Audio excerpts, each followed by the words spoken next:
Good afternoon to everyone. At this time, I would like to call the meeting to order.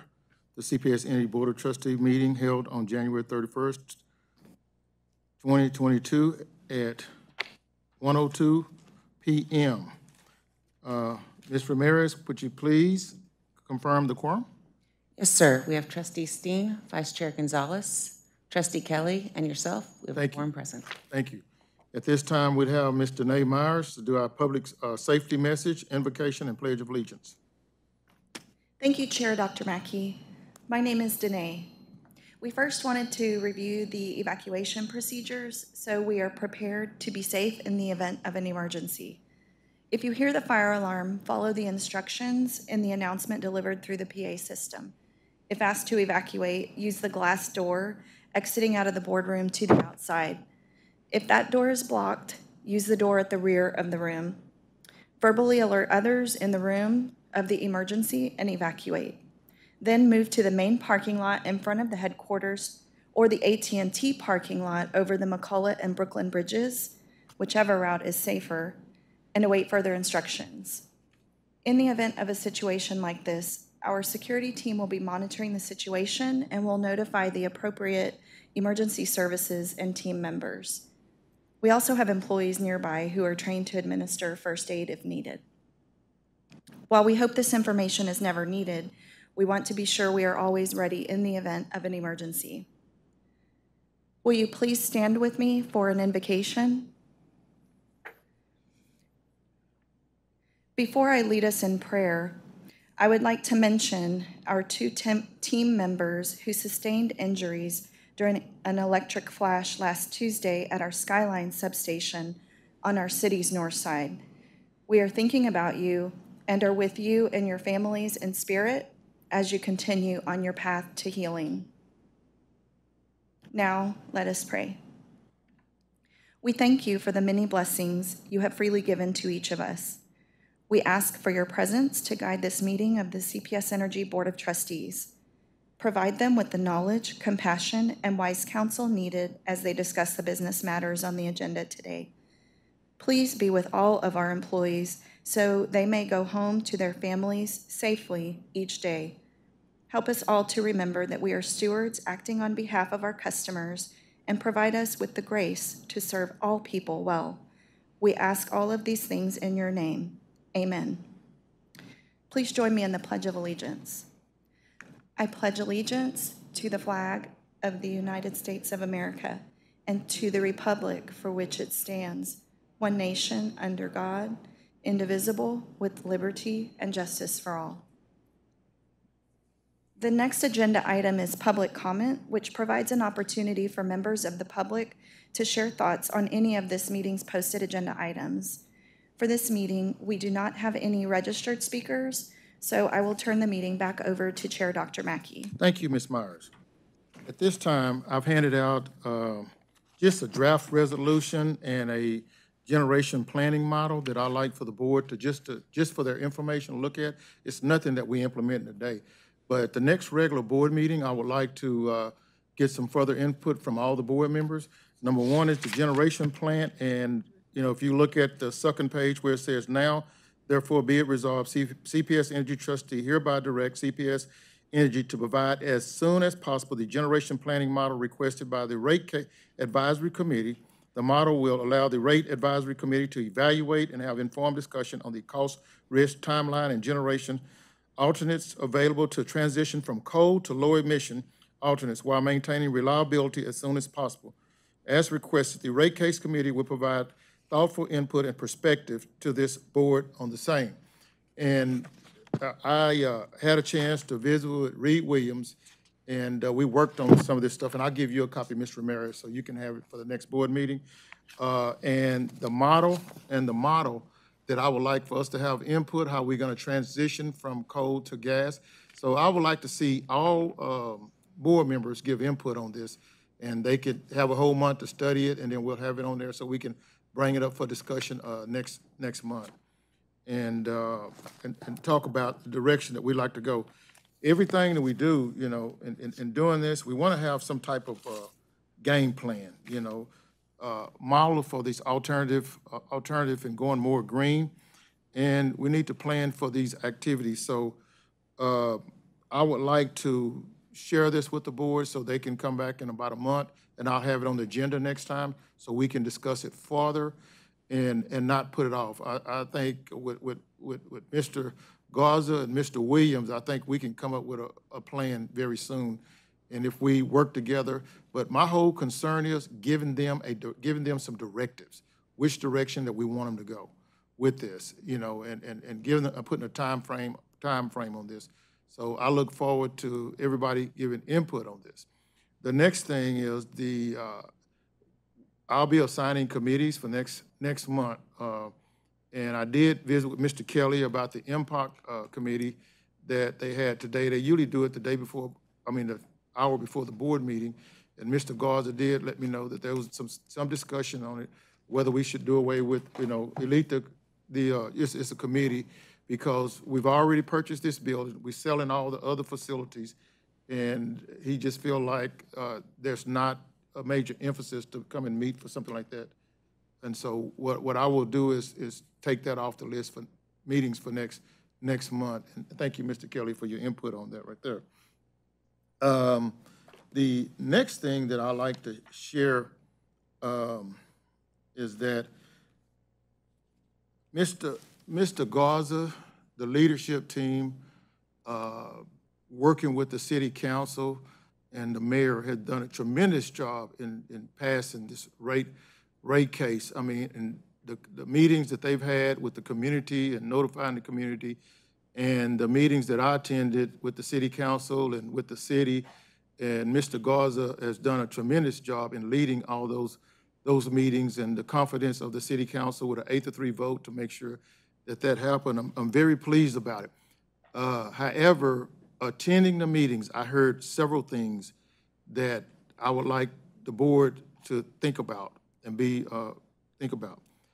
The city council talked about our rate case committee. Whenever a committee member leave, that the new member gets to select the new members, and whenever a city council is leave, that they get to. So we're going to have that on the next board agenda so that people get to decide, if that's the direction that we want to go. So we'll bring that item up. The next one is that I heard them talk about 4 things. Number 1, management structure, operation efficiency and cost savings, and corporate culture, and executive compensation. Those are the 4 things that every meeting that I heard come up with the city council. One of the things that they did talk about is they did not want CPS to be involved in the RFQ for the individuals. So I thought about how a way we could handle that, which Lisa Lewis is the one that's over that in the RFQ process. So what I'm thinking, in input from this board, like say management structure, operation efficiency and cost saving, compensation, culture, and executive compensation. If I could appoint, if one person on the committee, on the city council would like to be a member, be a contact person, so we can say that CPS had nothing to do with this right here. It came through Lisa Lewis, but the contact person will be a board member, and that's what I heard in my So what do you all think in leading that right there?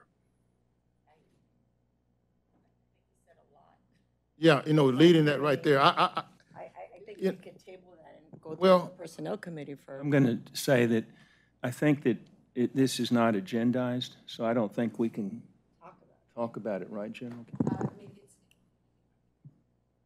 Okay, we don't have to talk about it. I'll tell you what I can do. I can appoint it. If you don't want it, give it back to me and I'll do it. I can take care of that. That's no problem. I think that'll be. You have to have something on the agenda to have a discussion about it. No, it's no discussion. I'll appoint someone. If they don't want it, just send it back to me and I'll do it. I'll take care of it. I think, Mr. Mackey, with all due respect, it's not so much about not supporting it. It just was not articulated, right? Like understood exactly what the ask is. I just want someone, instead of a CPS Energy management team being the contact person. Oh, you're talking about a trustee being the trustee being the liaison contact with the liaison. city? Yes, Yes. I would concur with Yes, that. I'm yes. sorry, it wasn't clear. Yes, and that's what I heard a lot of, and they don't want management team to be a part. They want, like, say, for instance, in the executive compensation, they don't want management to be a part of, they want one of us to be the one to. Well, it would make sense since it's part of the Yeah, personnel yeah, committee. it makes a lot of sense. Okay. And if we could do something like that. Yeah, So, I'm open to that. Okay, okay, With I'll more, have with Lisa- more discussion for other Yeah, I have board Lisa members to Lewis. participate, but yes. I have Lisa Lewis get out the information, so it won't be like board members talking to board members. I'll have Ms. Lewis to contact the board members if they decide, they're busy and don't want to do it, then I'll take the time. But I understand now, sir, sorry. Yeah, I'll take the time and I'll get it done. And we'll do this, have hired consultants to do this and have a liaison be the board member.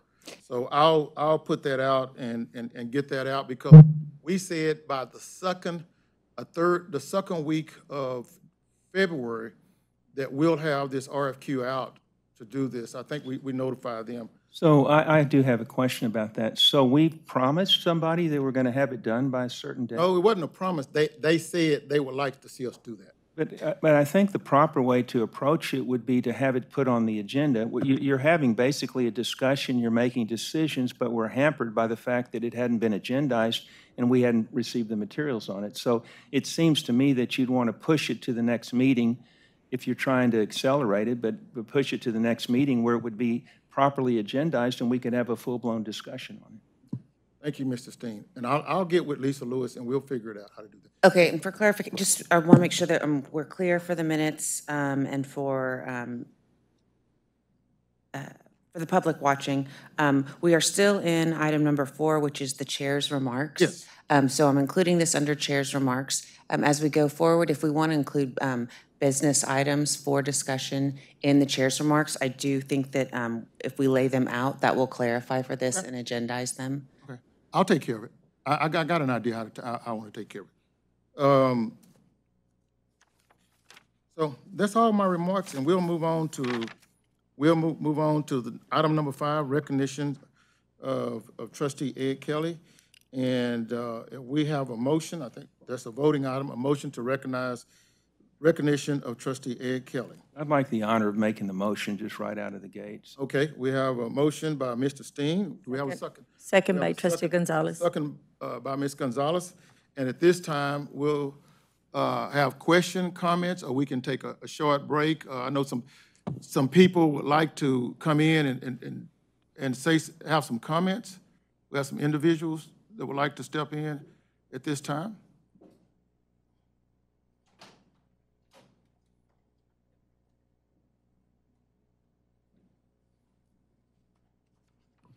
While we're waiting on that, I think it's a well-written resolution, and it captures the contributions that Mr. Kelly has made, so I hope we'll read that before we vote on it, have somebody read it.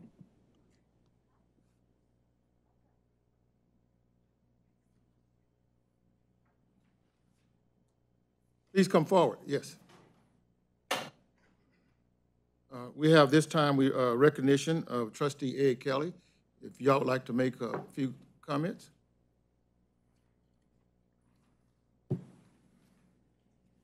Should I take this off, leave it on? What's the protocol? Whichever way you like. It's your call. Ed, thank you for being the person that you are and for sharing your talents with the City of San Antonio and through CPS Energy, the extended communities. Thank you for showing us how to agree and disagree in an honest and honorable way. And 2 more things that I've noticed and admire. 1, nobody likes to be challenged, but you manage to challenge us to be better than what we think we can be. And the result is a better solution, a better working committee, and a better person. Thank you. God bless you. And 2, your boots. Who's your boot maker? Thank you. Mr. Howard? Board, Mr. Chairman, members of the board, Mayor, really good to see you guys. I don't have anything written. I just came to say hi to my friend. and tell them congratulations and thank you for the work that you've done for this community. It was one of my personal pleasures to be able to work with you during the time that we had on the board together. A lot of what was just said is very indicative of you. I remember on my last meeting, I gave all the board members a saying that's one of my favorite quotes, and it's effectively that leaders are visionaries with a really poor sense of fear, and that would be you, my friend. Thank you. Thank you, Mr. Howard. Ms. Myers, if you had some things you'd like to read, please.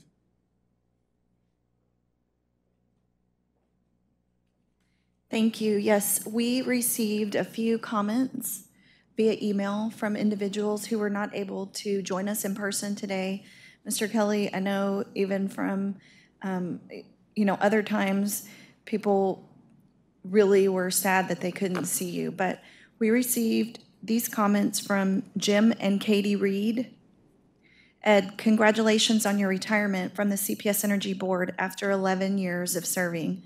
We cannot thank you enough for the advice and counsel you have given over that period of time. I am disappointed I'm unable to attend your last board meeting in person and have to rely on this email. Your unwavering commitment to the CPS Energy Board has been consistent with those you have given to the San Antonio Medical Foundation, San Antonio Chamber of Commerce, and other civic endeavors. Again, thanks for all that you have given to San Antonio, Bexar County, and beyond. Again, that was from Jim and Katie Reed. Henry Cisneros also sent us a message. He says, Ed, your service as a member of the Board of Trustees of CPS Energy has been a stellar example of generous and effective civic leadership. You brought your years of private sector experience and business acumen to the decisions CPS Energy has confronted in a challenging time. You have been courageous in your decisions to hold to your convictions and speak up with your best advice. Our community has been well served by your allocation of time, by your contributions and critical deliberations, and by your genuine interest to build the strongest possible energy system for San Antonio's future. Thank you, Henry Cisneros. And there's 3 more. So this is from the CAC Vice Chair, Mr. John Kelly. Although I only have a couple of year relationship with CPS Energy and CAC, it is clear to me from longtime positions taken by Trustee Kelly that he has always had the best interests of the CPS Energy business in mind in his role as a trustee. While some of his positions may not have resonated with all the various interests affected by CPS Energy's actions and decisions, there is no doubt in my mind that he has always advocated for what he felt was in the agency's best interests. For his willingness to chart his own course, I believe he should be applauded. 10 years is a long time to devote to public service, and your CPS Energy service is only a part of your long commitment to this community. For this, John Kelly believes that you, Mr. Kelly, deserve our thanks and appreciation. The next comment was received from Dr. Bruce and Sherry Leslie. They say, Ed, what a marvelous contribution you have made and continue to make to the greater San Antonio community, Texas, and our nation. Your service on the CPS Energy Board has been notable by your insights, experience, and leadership, but this role is only one of several that have added great benefit to those you have so effectively served. Cheryl and I are so proud to join the many who have benefited from your counsel and support and extend our thanks and best wishes as you enter the next phase of your life of service. Congratulations for your powerful yet humble leadership. You are an example of how one person can make such a profound and positive impact. Sincerely, Bruce and Cheryl Leslie. And the last comment was received today from Mr. Michael Burke. Deeply grateful for the many years of dedicated service contributed by Mr. Ed Kelly to CPS Energy and the San Antonio community. The benefits we have received from this highly intelligent, wise, insightful, energetic, and dedicated gentleman are invaluable. Thank you so much, Ed. God bless you. Mike Burke. Thank you. At this time, Ms. Ramirez, could you please read the resolution? It would be my pleasure, sir. Thank you. The City Public Service Board of San Antonio resolution in honor of Ed Kelly. Whereas Mr. Ed Kelly has served the maximum of 2 5-year terms on the CPS Energy Board of Trustees, representing the northwest quadrant of the city, and held key leadership positions such as board chair, as well as chair of several board committees. And whereas Mr. Kelly served in the role of chair and during critical times of transition for CPS Energy and its Board of Trustees, provided valuable business guidance and leadership. And whereas, during his tenure, Mr. Kelly played a vital role in the selection of a president and CEO and several board members. And he supported the board in the appointment of over 30 new members to the Citizens Advisory Committee. And whereas, during his tenure, Mr. Kelly made outstanding contributions that solidified CPS Energy's financial position as a world-class utility, maintained CPS Energy's competitive advantage, fostered the greater San Antonio area's economic development, and helped CPS Energy and the greater San Antonio prepare for the challenges of the future. And whereas, during his tenure, CPS Energy's assets grew approximately 37.31% to a total of $13,530,530,000, and CPS Energy conveyed $3,572,063,000 to its owner, the City of San Antonio, as a return on investment.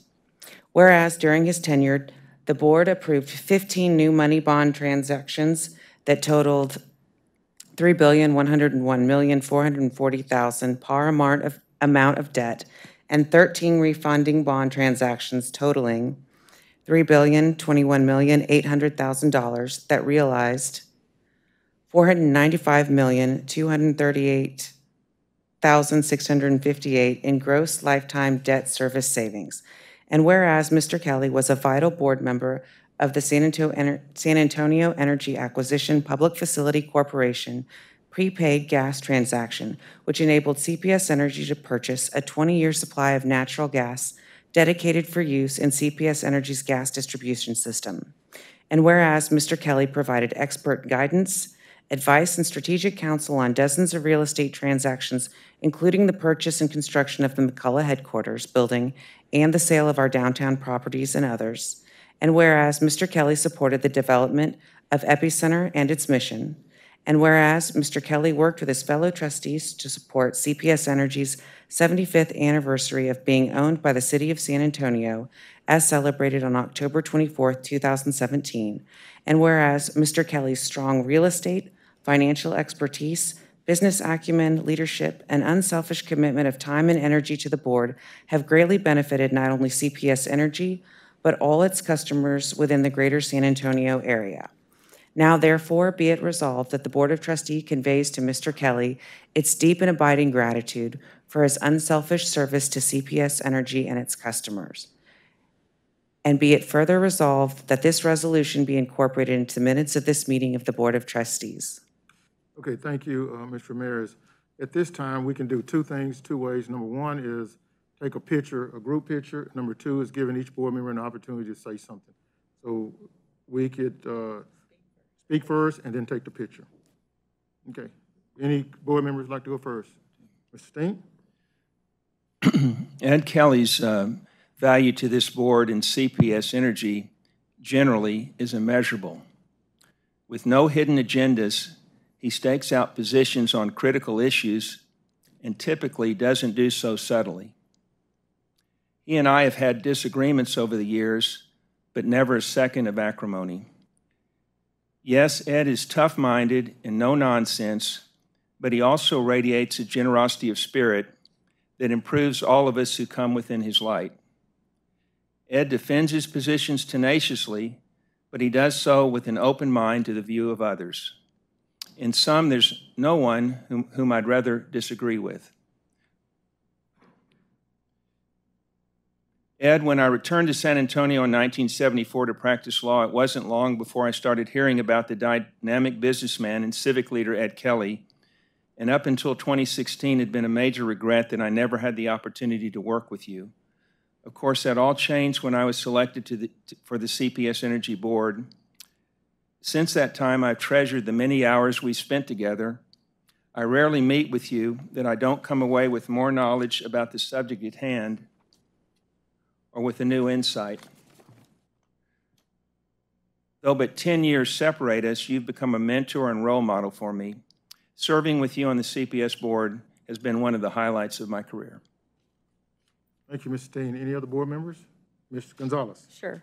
Ed, I'm going to miss you.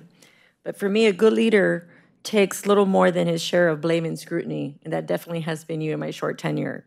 However, a little less than his share of credit. I don't think in my tenure, which has been short, have I ever seen you take credit for something. It's been an honor and a pleasure to serve with you. The time we have shared, I've learned so much. And so thank you for your years of service. And I wish I would have had the pleasure of working with you prior to CPS. Thank you. I will miss you. Mayor, please. Ed, thank you very much for your dedicated years of service to our community. The time and energy you put in the CPS board is extremely important to us all. I do want to say that much has been written about our disagreements, but I think one area that we agree strongly is that this utility, this organization, has the capability and the expectation to be the best municipal energy utility in the country, and that remains our goal. So thank you very much again for your years of friendship and support and service on this board. I do also want to convey my thanks and gratitude from the chair of the Municipal Utilities Committee at the City Council, John Courage, who also extends his appreciation to your service to you, Ed. Thank you. Mr. Kelly, I want to thank you for your leadership and your vision for CPS Energy. I'd like to thank you, too, for your dedication in reading and leading us on good board agendas and reviewing them. And I've learned it, like from you, when you share it with me that you study this on the weekends before the meeting, and you are so well prepared when the meeting comes. And I learned a lot of that from you, because at first I used to skim through the meeting, the board agenda, and be there. But when I became the chair, I started looking at and always remember the things that you share with me in doing your due diligence and be prepared for the meeting, because you demonstrated it. Not only just talk the talk, you walked it. And I appreciate that, you know, and as far as the budget and all the things that you've done for CPS Energy is invaluable. It's just valuable. It's something that I'll take in learning about being a board member from you. So I don't say things unless I truly believe it. Otherwise, I wouldn't say it. That's just me, and that's the way I feel. You've been a great leader to CPS Energy and to myself, and I appreciate all the leadership, too. At this time, I would like for leadership team, Mr. Garza, Ms. Ramirez, to say what, to give the plaque, to read the plaque, and give that to me. It is on the plaque. It's all on the plaque. Okay, well, that's good then. Thank you, Mayor. This is his copy of the resolution. That's his copy. Yeah. Yeah. Oh, come on, Mayor. I'm about to watch you, man. Well, let me just say, Mr. Kelly, you are the one constant that has been here over the course of my 10 years now at CPS Energy. There have been other board members who've come off. I think we've been through 3 mayors and a couple of city managers and countless members of the executive team who you have worked with over the years. But for me, you have always been eager to provide meaningful feedback. You and I have sat down on more than one occasion, had a cup of coffee to ensure that I'm being the best leader that I can be for this company, and for you to be clear with what your expectations have been for us, and you have carried yourself as well as any board member we could ever hope for. And on behalf of our 3,000 employees, I heard you the other day when you received your Hidalgo Award from Judge Wolf, and I just want to repeat what you said that day for the benefit of our employees, because knowing you won't repeat that here because of your humility. But Mr. Kelly accepted a very prestigious Bexar County Award, not for the countless accomplishments of his own, but he accepted that award on behalf of the 3,000 employees of CPS Energy, and I think that says everything about your commitment to the work that you've done on the board of CPS Energy, sir. So just on behalf of our employees, I want to say thank you for being an outstanding leader and for all the sacrifices you have made and the time you have spent helping us try to be the best organization we can be. So thank you very much, sir. Ms. Ramirez?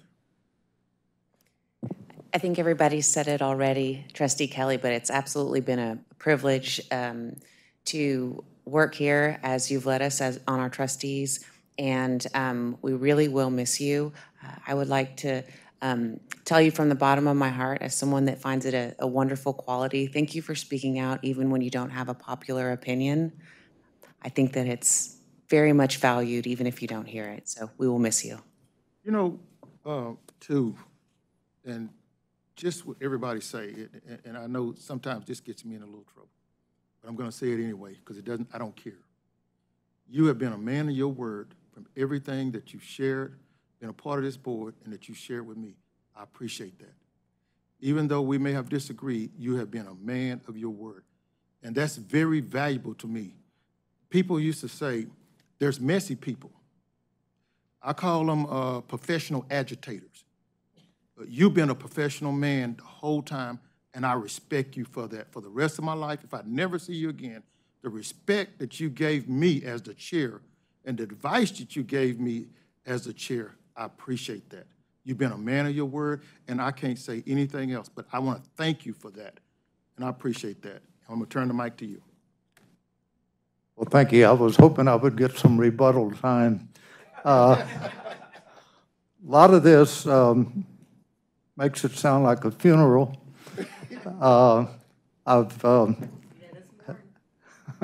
I've spoken at several funerals, and I usually try to think of the best things I can say about the deceased.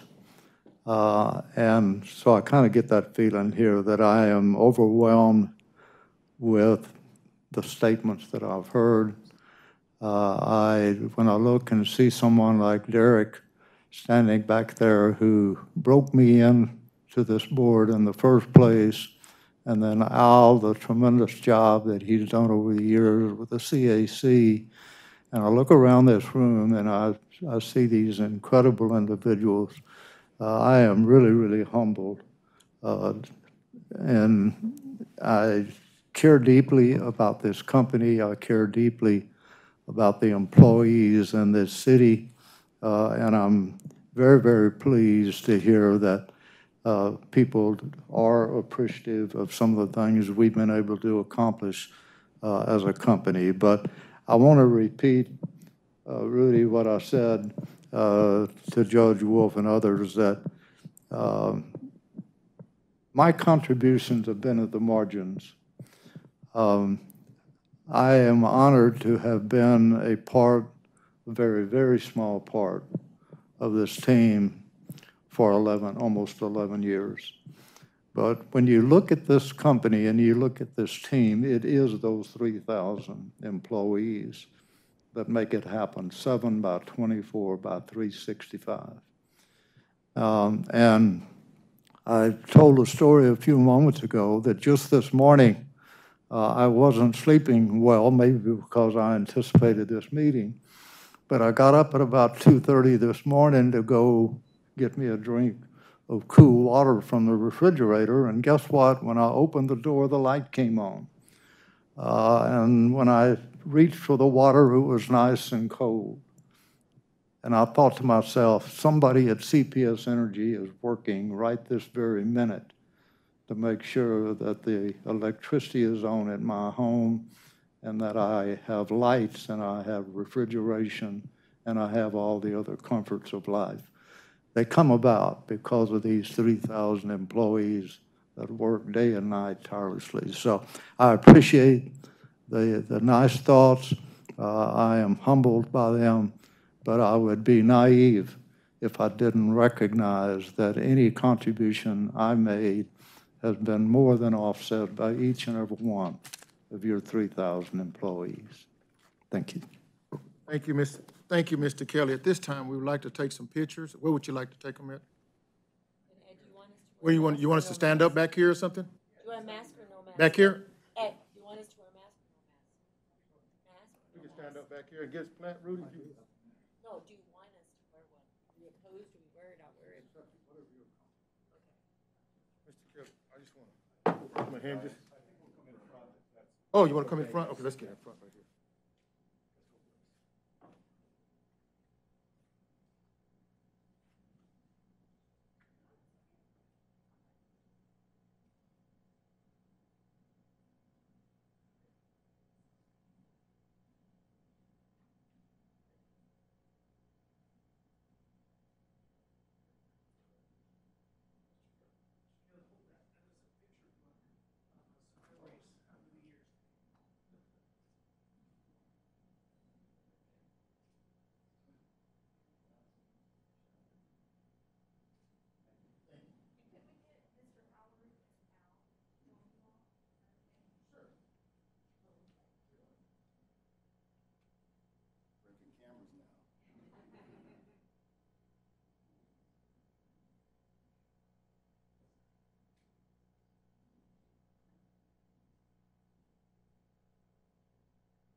Okay, we have next our interim CEO report.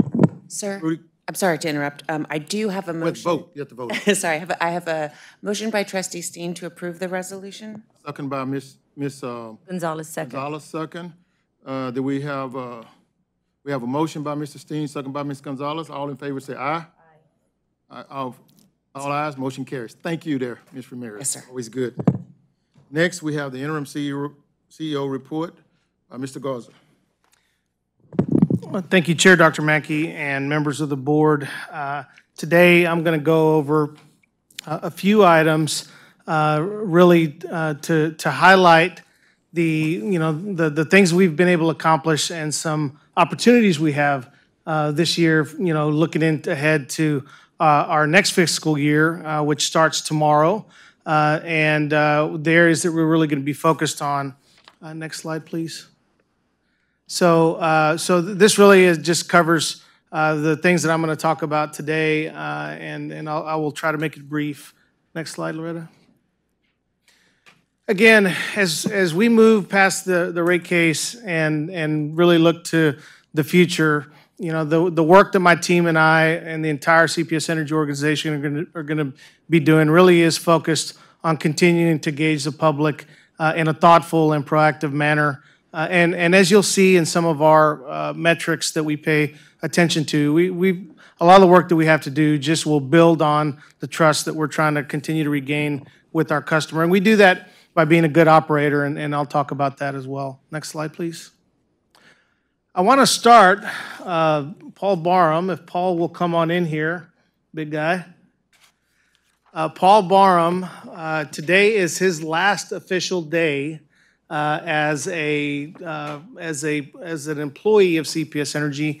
He will be moving into the retiree ranks along with 51 of our other, 50 other, he would be 51, of our other employees that will be transitioning into retirement as of today. And I've seen a lot of them posting messages to Facebook about how proud they are to get to the end of his career.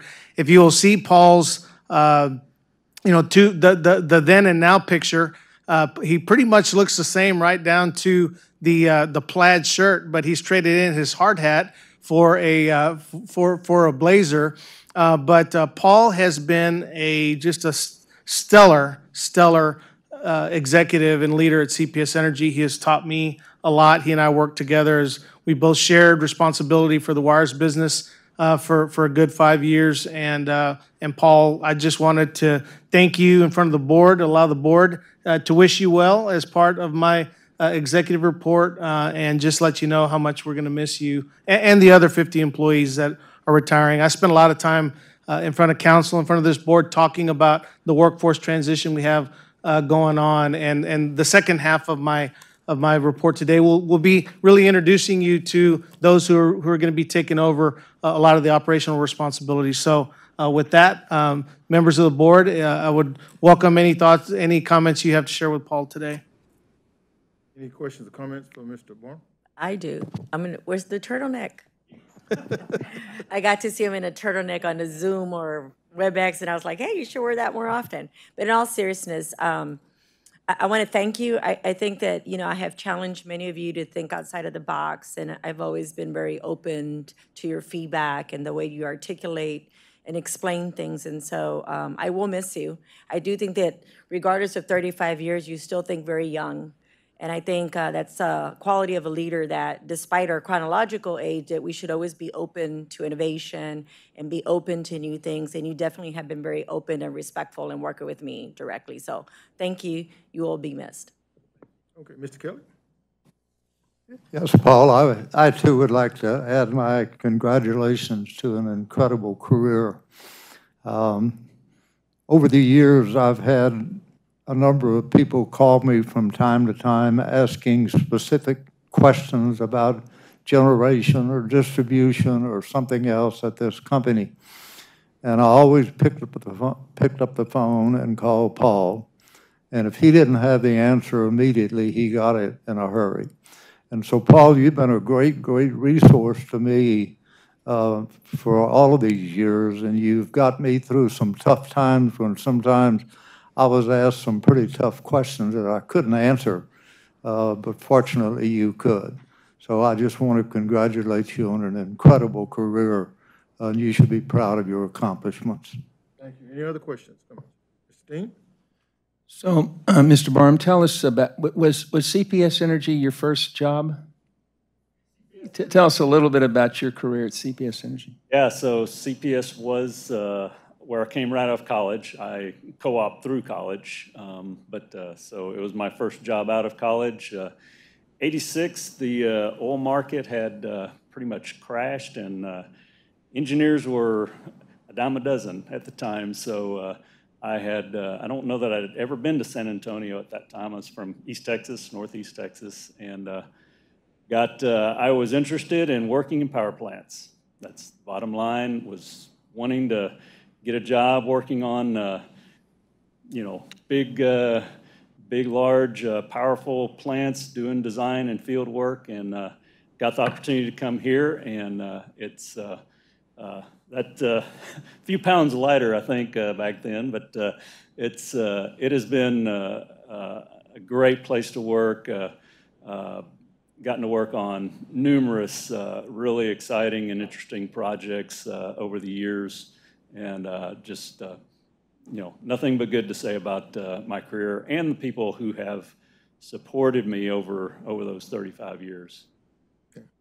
You've been an invaluable leader here at CPS Energy. You're really going to be missed. I've talked to you about this privately, how valuable you are to the company. Anything we can do to change your mind? No. You have to speak to Mrs. Barr. Yes, I've already been given orders on that one. Anyway, thank you so much. Yeah. Thank you, Mr. Steen. Mayor, please. Paul, congratulations on your retirement. Your face is beaming with the look of somebody who's spent 35 years in public service. I think it's well earned, so congratulations. Thank you. Same here. Congratulations, Mr. Bonham, for your retirement. 35 years. You know, sometimes people don't realize it's time to make other decisions and move other directions, but you've contributed 35 years to CPS, and want to say thank you for everything you've done. Thank you. Thank you. Mr. Garza, would you please continue? Sir. Loretta, if you'll move on to the next slide.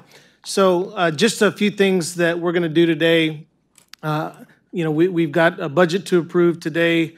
Paul is going to close out his final presentation to the board by making good on the promise that we made to you all that we would get all of our action items done in advance of the winter season, which we have. And Paul will go over those with you. We just gave that update recently to the Municipal Utility Committee as well. And then the board will need to take action on our Scenic Loop project, which the PUC has formally approved our route there. So a few things that we got to do today, blocking and tackling. I'm going to start before we move on by giving you a quick update on the incoming weather. We had our first cold snap a couple of weeks ago, and our team performed outstanding. Our power plants were running. Our emergency processes worked the way they should. We were coordinating effectively with our city and community partners, and so 2 weeks really was a dry run that I thought showed that we've come a long way since last February. This week, we are expecting freezing temperatures in the forecast as well. We expect temperatures as low as potentially 20 degrees on Friday morning, which we are in the process of just making sure that we continue to be prepared for. That would be the lowest temperature of the winter season so far.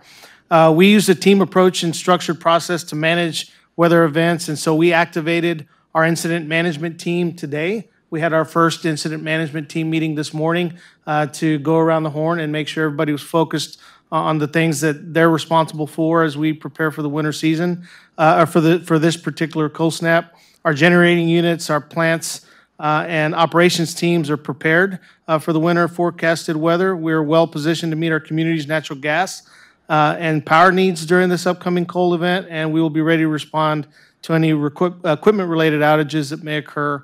In addition, Eric and I were texting this morning, and I know folks in our organizations have already started the process of connecting, but we will be working jointly with our partners, including COSA, SAWS, Bexar County, and the Emergency Operations Center at the Joint Information Center to make sure our community has the information that they need to get prepared for the coming weather this week. So I did want to give the board just a quick update on the weather that we expect coming and let you know that we are ready to go. Next slide, please. Do you mind, could I? Yes, sir. On that point. So people in the community are listening to you right now, and you can't help but reflect back to last year at this time. Yes, sir. It seems like that Winter Storm Uri, it crept up on us.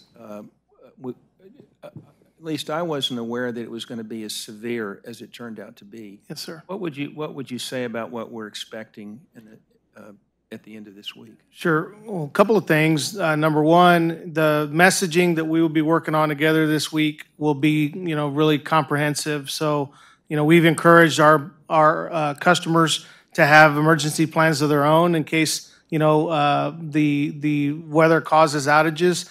This is going to be a cold snap that doesn't, at least currently, include precipitation. That precipitation really is the factor in really shutting down the community and making it difficult to move around. So my hope is the precipitation will continue to not be part of this event. But if it does, we will be working together to make sure that our customers know where the warming centers are. Now we populate those on our outage map. You go to one place, you'll know exactly where the nearest warming center is if you need to access it. And again, we'll be standing side by side, messaging together this week on what our community needs to know to be safe. But I would tell the community, Mr. Steen, that we are much more prepared, much more aligned, that we have done the work on our infrastructure to be ready, primarily our power plants. But even if we find ourselves in a load shed event where we're having to rotate outages, even that system has been reprogrammed to handle the type of event, and even more so at a larger scale than what we saw in Winter Storm Uri. So all the plans that we've been talking about implementing over the last year have put us in a better position to serve our community. And so I would just reassure the community that we have done our job to control the things we can control to do better. Well, again, I think that the thing about Uri, I think a lot of people felt that way. You know, of course, I've lived all my life in San Antonio, that we weren't forewarned about that. We all of a sudden we started looking out and we saw where temperatures are going to start dropping.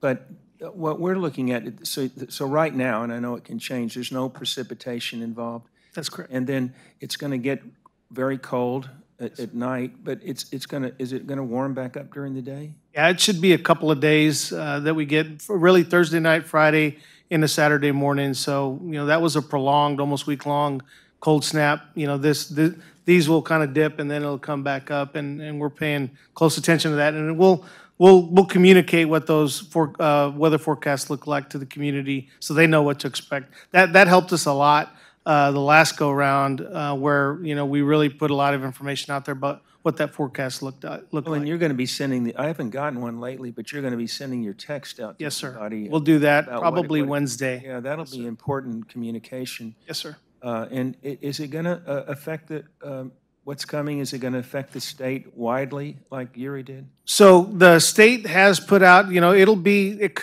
because of Uri and the load shed event that we were in, it really kind of capped the amount of load that the system was serving because we were you know, shedding load. So it was kind of artificially capped. We are expecting this weather event to be the system-wide record usage, 71 megawatts or gigawatts across the state. So this will be a high usage event, but ERCOT, in terms of the power plant work that they've done across the state, inspecting the weatherization done at all our power plants, just like they did for CPS Energy, we now know that the power plants across the state are ready to go, which we didn't have that insight back in February. So that's what kind of caught people by surprise. So I think ERCOT has done what they've needed to do to put us in a better position, you know, assuming that we have the natural gas supply that we need to run our power plants. Yes, sir. Okay. Yes, sir. Through? Yeah. No, I got a few more slides, sir. So I'm going to run through these slides rather briefly and just kind of talk about when we look at our metrics for serving our customers, the metrics, you know, that we're going to miss on this year really have to do with our residential customers. And so when you look at customer satisfaction, our reputational metric and how we're communicating on outages, those are all areas that our customers have told us as a result of Uri that we have to do better at. And so we are putting specific plans in place to try to recover from those. But these are metrics that we look at that tell us how good of a job we're doing with respect to our customers. Next slide, please. Can I ask a question about that? Yes, sir. Slide, please. Rudy, on your customer satisfaction dropping into the red zone, I think the great percentage of that is attributable to Uri. Previous to this, if we measured customer satisfaction the way most companies do and the way we did at USAA and other places, it got into how quickly did you answer their calls, how long did they have to wait in the queue, what percentage of the calls could you actually handle their complaint as a part of the call, how many of them did you have to ask to call back. It was scientific measurements that we looked at. And my question is, are these scientific measurements here, or are these more subjective measurements? For example, has our ability to answer our calls gone down because of Uri? It has. Our metric is 90%. We want to answer calls within 90 seconds, within 30 seconds or less, 90% of the time. This year, because of Uri, we got behind and we stayed behind. So Because you got so many calls. yes, sir. At that moment, so we're down about 86%, which is still pretty doggone good. You know, our energy advisors work real hard, you know, to be quick in their response. But when you have so many volumes of calls that get beyond that 30 seconds, like we did in Uri, you know, it's just a numbers deal. You never catch up. You know, when you see 30,000 calls in a given week, and then you spend the rest of the year trying to catch up. So in spite of Uri, I'm proud of the team's ability to kind of refocus and get close. But certainly there was an impact. Yes, sir.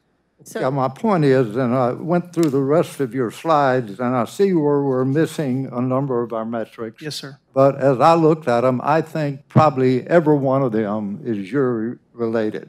Yes, sir. And I have made this statement before, and I think, and I'm not trying to give the company a pass, but I think we have to take into consideration that Uri was an epic event that has never happened in the history of this state. I cannot think of one business that was prepared for it. I have spoke to a number of my colleagues that run major businesses. They didn't expect it. They didn't prepare for it. I have researched the other utilities around the state. They didn't prepare for it. They weren't ready for it. This was an act of God. This was a force majeure. It was an event that was unprecedented, and when people come to me and complain about it, I ask them, what would you have done different? And I've never received a satisfactory answer to it, period. Because to have something different, you would have had to anticipate this 5 or 10 years before. And now put yourself in this position that 5 years ago, we would have come before this board and city council and said, we want a 5% or 3% or whatever, because we need to spend $150 to $200 million during these curative events, because we anticipate that this weather feature that we've never had in the history of the state is going to come. It'd be like Noah and his ark. Nobody paid any attention. Well, we didn't have that premonition. And so we would have been laughed out of this place if 10 years ago we would have tried to do everything that would needed to be done to make sure Uri did not affect us. And so my point is that this issue of self-flagellation that we continue to go through with Uri is ridiculous. If it happens to us again, then I'm going to be among those that is going to criticize the company. But Dr. Mackey, to his benefit, started a program a number of months ago that says, I want to see progress every month on these things. And we've done that. And so if we're not prepared now and we have another Uri event, I'm going to be on the front lines criticizing this company. But to criticize it for an epic event that had never happened in the history of the state, and then Monday morning quarterback what we should have done different, galls me. And so I don't agree with that, and I won't agree with it. I still think that that was something that we could not have planned for, and nobody planned, including ourselves. Thank you, Ms. Shirley. Real quick, my feedback is slightly different. So in my industry, we have easy positions to fill, and then we have very difficult positions to fill. So we have 2 KPIs. And again, this is not about moving the field goal, but something to consider, does not have to be addressed today. But knowing that we've been experiencing, we'll continue to experience weird weather, right? So being able to have a KPI when there's actually like a natural disaster that you could measure against that. Maybe there's studies out there so that when it's response time, it's benched against a realistic expectation under the constraints and not necessarily a normal event, right? So I'm not sure if that's something that we would consider, because I don't think it's fair, again, back to you're going to throw everything out the window for extreme circumstances. Again, this is not, again, a pass, but realistically, like for us, we have 10 days to fill a position, but if it's a software development engineering position, maybe that's 15 days. It's, again, the reality that some positions are harder to fill than others. So no different in this case, answering the phone when you have a higher volume, even with a contingency plan in place, may take a little bit longer, and then measure it there. So it's just something to consider for the future and how we do KPIs. Thank you. Thank you. Okay. Go ahead. Next slide, please. So these are our operational metrics, and as Mr. Kelly, thoughtfully, provided feedback on, we have missed on a couple of our reliability metrics. Again, we're still in pretty good shape as compared to our peers, especially with the duration. But it did have an impact from the storm. We still have work to do on the safety side. Our recordable incident rate is higher than we want it to be. So, we were working with the union on our safety culture to make sure that we're paying proper attention there. And then our portfolio commercial availability, while 85% of our power plants were running, we did not meet that 88.9% target as a result of Winter Storm Uri. So those are some areas that we're going to keep an eye on as we move into the next fiscal year. Corey is going to cover most of our financial metrics. Our financial metrics are actually, because of our team really, really focusing in on trying to manage our metrics to the positive.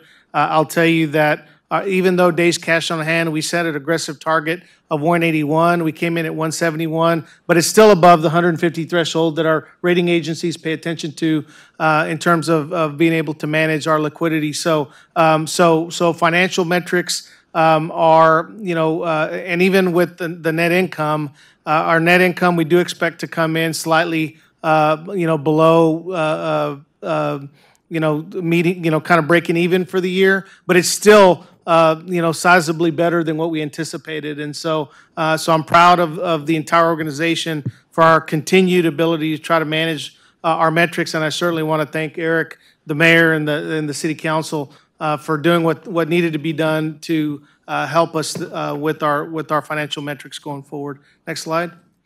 So when you add it all up, when you look at just our tier 1 metrics, it's about 50-50 in terms of the metrics that we met versus those that we did not.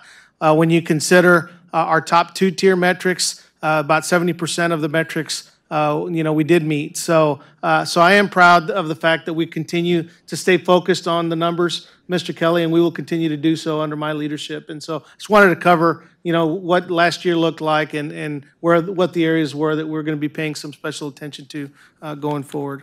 Next slide, please. I'm now going to invite members of my operations team in real quick because I do want to let you know, with Frank Almaraz leaving last month and with Paul leaving this month, I want to make sure you know that we have worked our succession plan the way it's meant to replace the responsibilities that we've lost in terms of those who are moving on. So I'll start with Benny Etheridge. Most of you know Benny. Benny is our senior executive over our power generation division. Benny is also picking up responsibility for the work that we do managing our fuel on a daily basis with our ESMO group. So Benny Etheridge will report directly to me as EVP of Energy Supply, and he will pick up really the power generation and market activity responsibilities that Frank Almaraz had. So I don't know if any of our board members have any questions for Benny. Go ahead and do all of them. So Okay, yeah, let's do them all. Next, I will introduce Deanna Hardwick. Most of you know Deanna. She has as strong of a customer empathy gene as anyone I've ever seen. As I've stepped into the interim CEO role, Deanna has stepped into my role as our interim EVP over customer strategy. And I have a ton of confidence that Deanna will help us get back to where we need to be with respect to our customers. Next is Richard Lujan. Richard Lujan is the interim vice president of Gas Solutions, and he has been over our Gas Solutions group for a couple of years now, I guess, hasn't it, Richard? Richard has broad experience on both the electric and gas side of our company, and Richard is going to be a direct report to me. While the board is going through their process for deciding a permanent CEO, it is really difficult to go out and hire a COO to come in and and take over with that uncertainty. So our operational leaders will report directly to me in the interim, and which I think works fine. I just wanted to let you all know who those were. Last but not least, replacing Paul Barham is Richard Medina. Richard has been a long time employee over the wire, or executive over the wires business for many years now. I have a ton of confidence in his technical ability, and I think Richard will do a good job stepping in to replace Paul Barham. So those are really what I would consider my 4 key operational leaders. It is a reflection of the succession planning process at CPS Energy, which I think rivals anything that is going on in the energy sector. We've got a lot of great leaders here that continue to step up, and I want the board and our community to feel confident in the expertise that we have coming in to replace folks that are leaving. So I will stop there. There's one more slide on the customer stuff, but I'll stop there and see if the board has any questions. I noticed that we had 15 years, 20 years, 29 years, and 30 years of VP leadership in generation and gas field operation.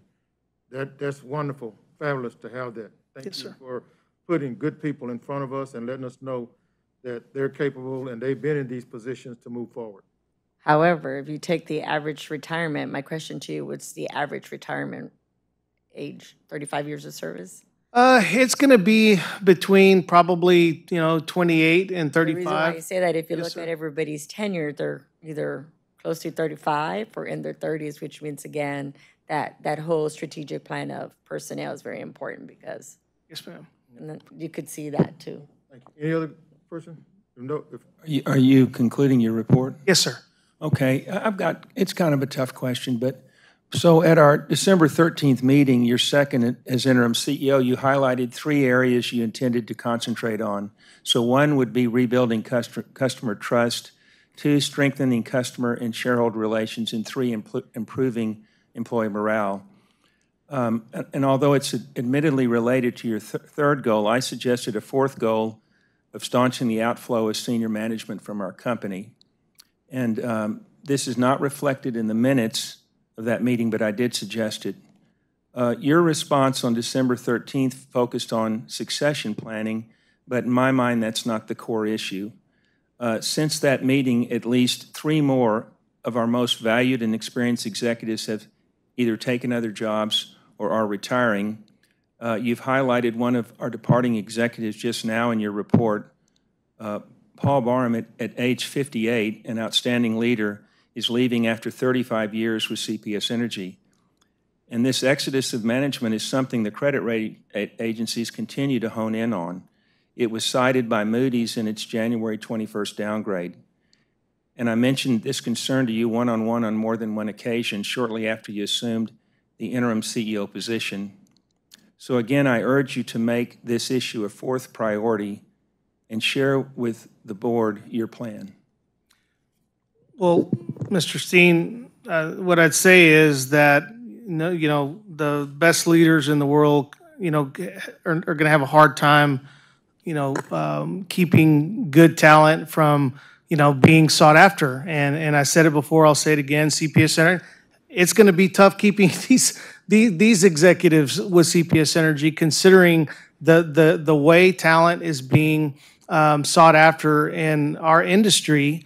That is why our review of our compensation plan, which I've spent a lot of time talking to the head of our personnel committee about, is going to be so important. We have to stay competitive. The things that I say to try to keep our best talent around have to be complemented with compensation that's reflective of a publicly owned utility, but is also reflective of the market that we're competing in.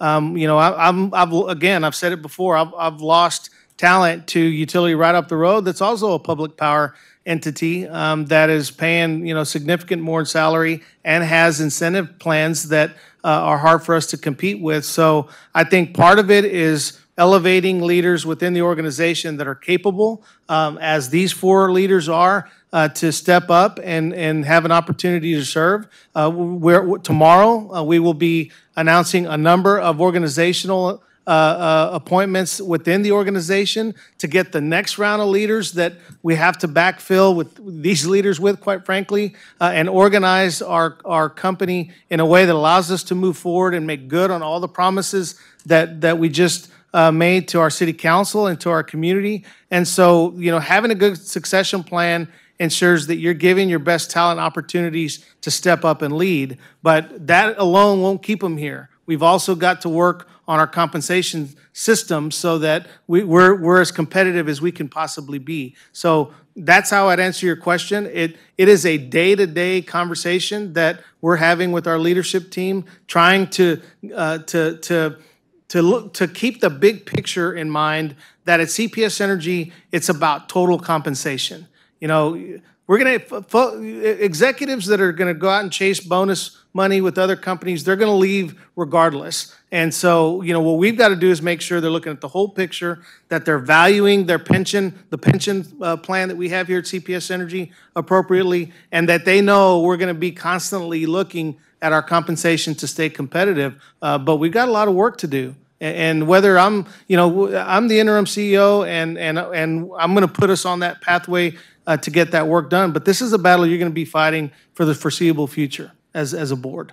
No, I agree with you, but you should be challenged as the interim CEO because it's on the front burner. Yes, sir. We need to do something about it. And you're mentioning compensation. We need to face that. Agreed. And my point of view, that's one of the main things. Yes, sir. But we've got to get on that and get on that right away. I think one of your priorities that you've already named is employee morale, and I think that's part of it. Yes, sir. And so I hope you'll pull all this together. I know you're going in so many different directions, stepping into this position. But again, I urge you to make that one of your priorities. Yes, sir. Yes, Mayor? Save it. Okay. Mr. Kelly? Okay, no. I think you're perfectly right in what you're saying, Mr. Garza, about compensation. And when people haven't been in that leadership role, they don't understand how much it makes a difference for paying people and incentives. You keep good people. Yes, sir. I've done that for 18 years. And when they get 28 to 30 years, they're leaving and they're taking bigger jobs. I've been looking at TV a lot and CNBC and all these channels and news, and people are moving more since the pandemic than any time ever. They're moving. But keep doing a great effort and focusing on culture, community involvement, listening to people and things like that. I think you have a good start on that and a good handle on that right there. But we cannot, that's going to be up to the board in compensation, and that's one of the things I would like to have a consultant to look at and how we compare with compensation to other entities around us. I know it's not a reflection because San Antonio is so different, but we need to look at that right there because you get what you pay for. I can see a number of times that I've heard that we've had this problem for many years, and good people are going to leave for more money. But when they get over 28, 30 years and they want to retire, they're going to retire. And you can't do anything in the world when mama wants them to come home, that's it. And nothing you can do about that.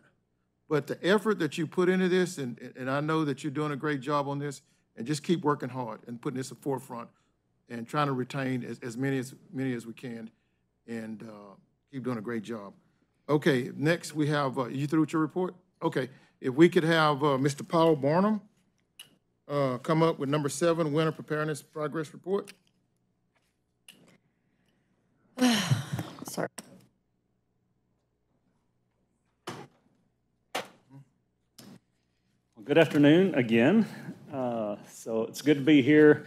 I have a relatively brief report that I want to provide on, again, our winter preparedness. Let me just go ahead and click forward, agenda.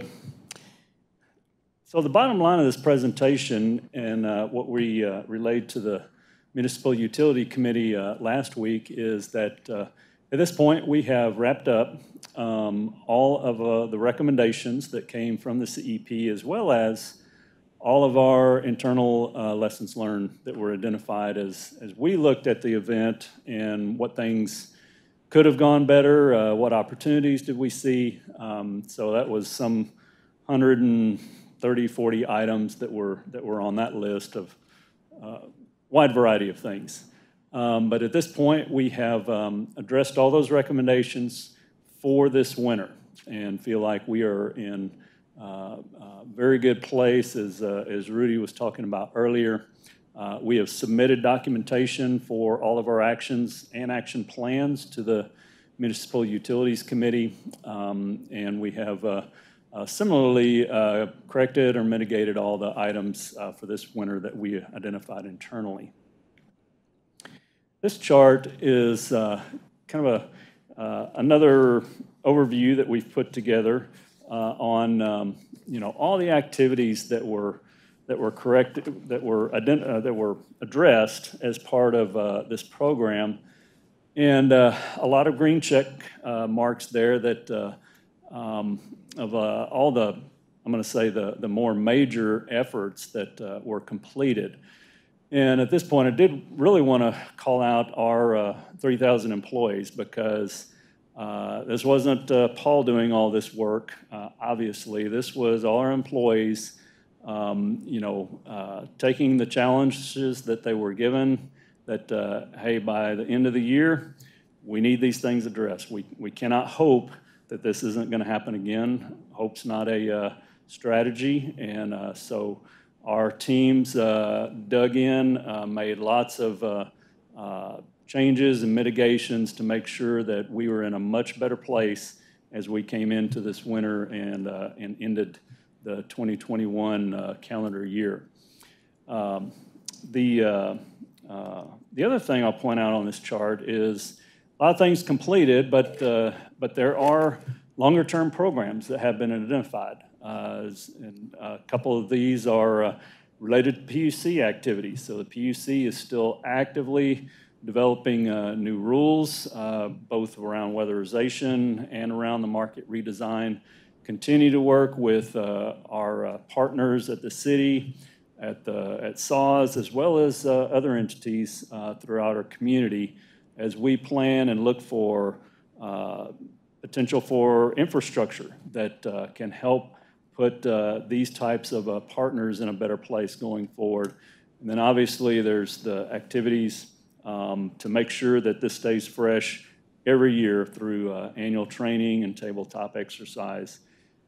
One thing that Rudy mentioned I will echo, that I think is probably one of the biggest demonstrations of where we're at, is if you just look at the activities that are going on, and I know y'all may not have a view on everything that's going on inside the walls of this utility and other utilities, but as we came into freezing temperatures a couple of weeks ago, the actions that we took, the preparations that were made, the activities that kicked off was completely different than what happened a year ago. And it just, and even this week, as Rudy said, we already stood up our incident management team to be fully prepared and make sure that everyone has their action plans in place, and we're ready to go for the cold weather coming in later this week. And I think puts us all in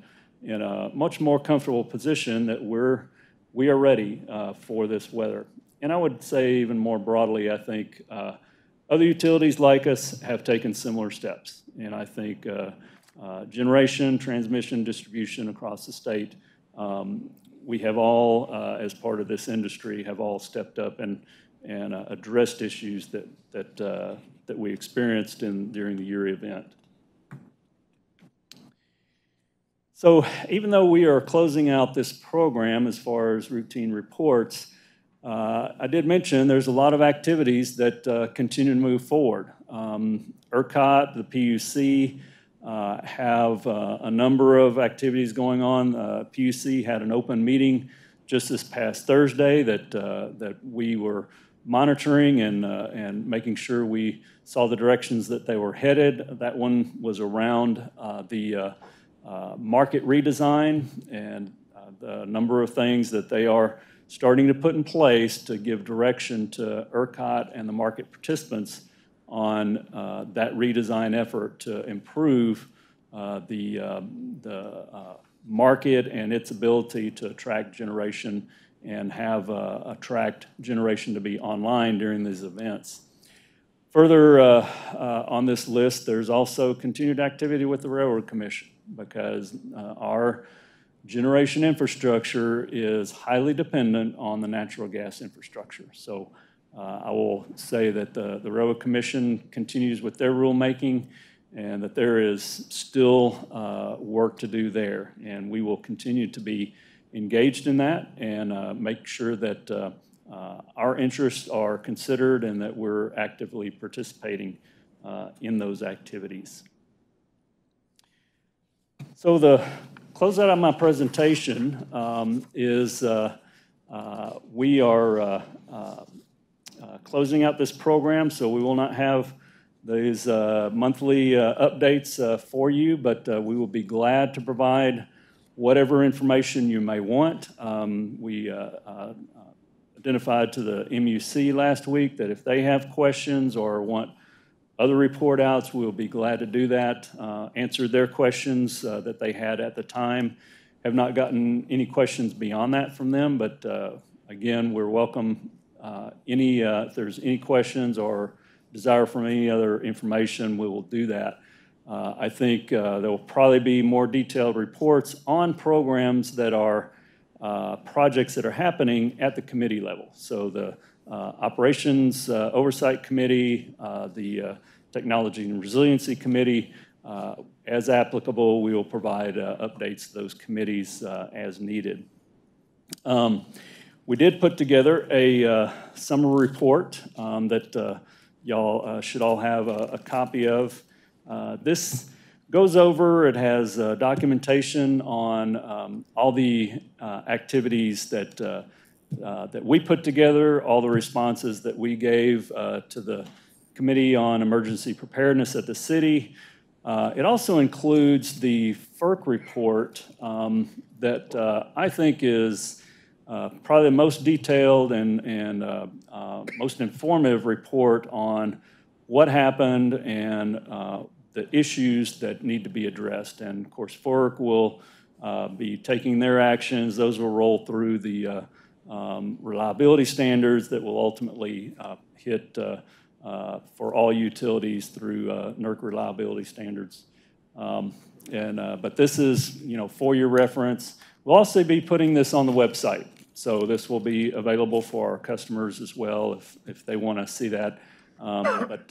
Hopefully the report, which is really primarily the first 10 pages or so, gives a good overview of kind of where we're at, what's coming, and kind of our view on other things that we will be having to do in the future as other regulations may roll out. And of course, we'll be continuing to monitor our long-term action plans and projects that were put in place and make sure that that we are getting budget support for those as needed. But resiliency, reliability, emergency preparedness are those activities that are really never complete because there is always, I think as Mr. Kelly was saying, there's always a bigger event in the future that you have to be thinking about and trying to prepare for.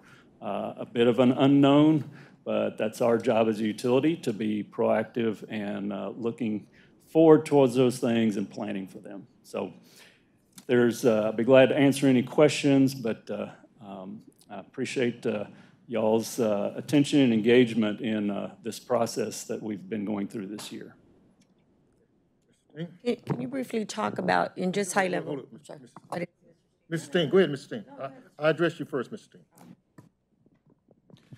Thank you, Mr. Barham. So this thick document here that this has everything that you all been working on? Yes. This is the It compendium? has everything we've been working on, but also some of the supporting reports that identify, from some third parties, broadly what are the issues that kind of drove this event. And we tried to provide some commentary on how our actions are aligned to those other reports. And this was presented to both the Committee on Emergency Preparedness, the CEP Committee, and the Municipal Utilities Committee, or No, just so the Committee on Emergency Preparedness now has been disbanded. That was specific to develop the recommendations. They did that under Reed Williams' direction, so that committee ended. The Municipal Utilities Committee is now the committee that we have been reporting out progress to. We did not give them this report. I did identify we were going to provide y'all a report and that it would be posted. But this is the first issuing of this report. well, in the same sense, you're saying that you've completed your reporting responsibilities to this board. Do you feel like you've completed your reporting responsibilities to the Municipal Utilities Committee, or does that continue? Yes, and that was what we communicated to them. And how is it wrapped up? Do they send you something saying thank you very much and you've done everything that we ask you to do, or is it just left up in the air where they don't get back to you with any questions?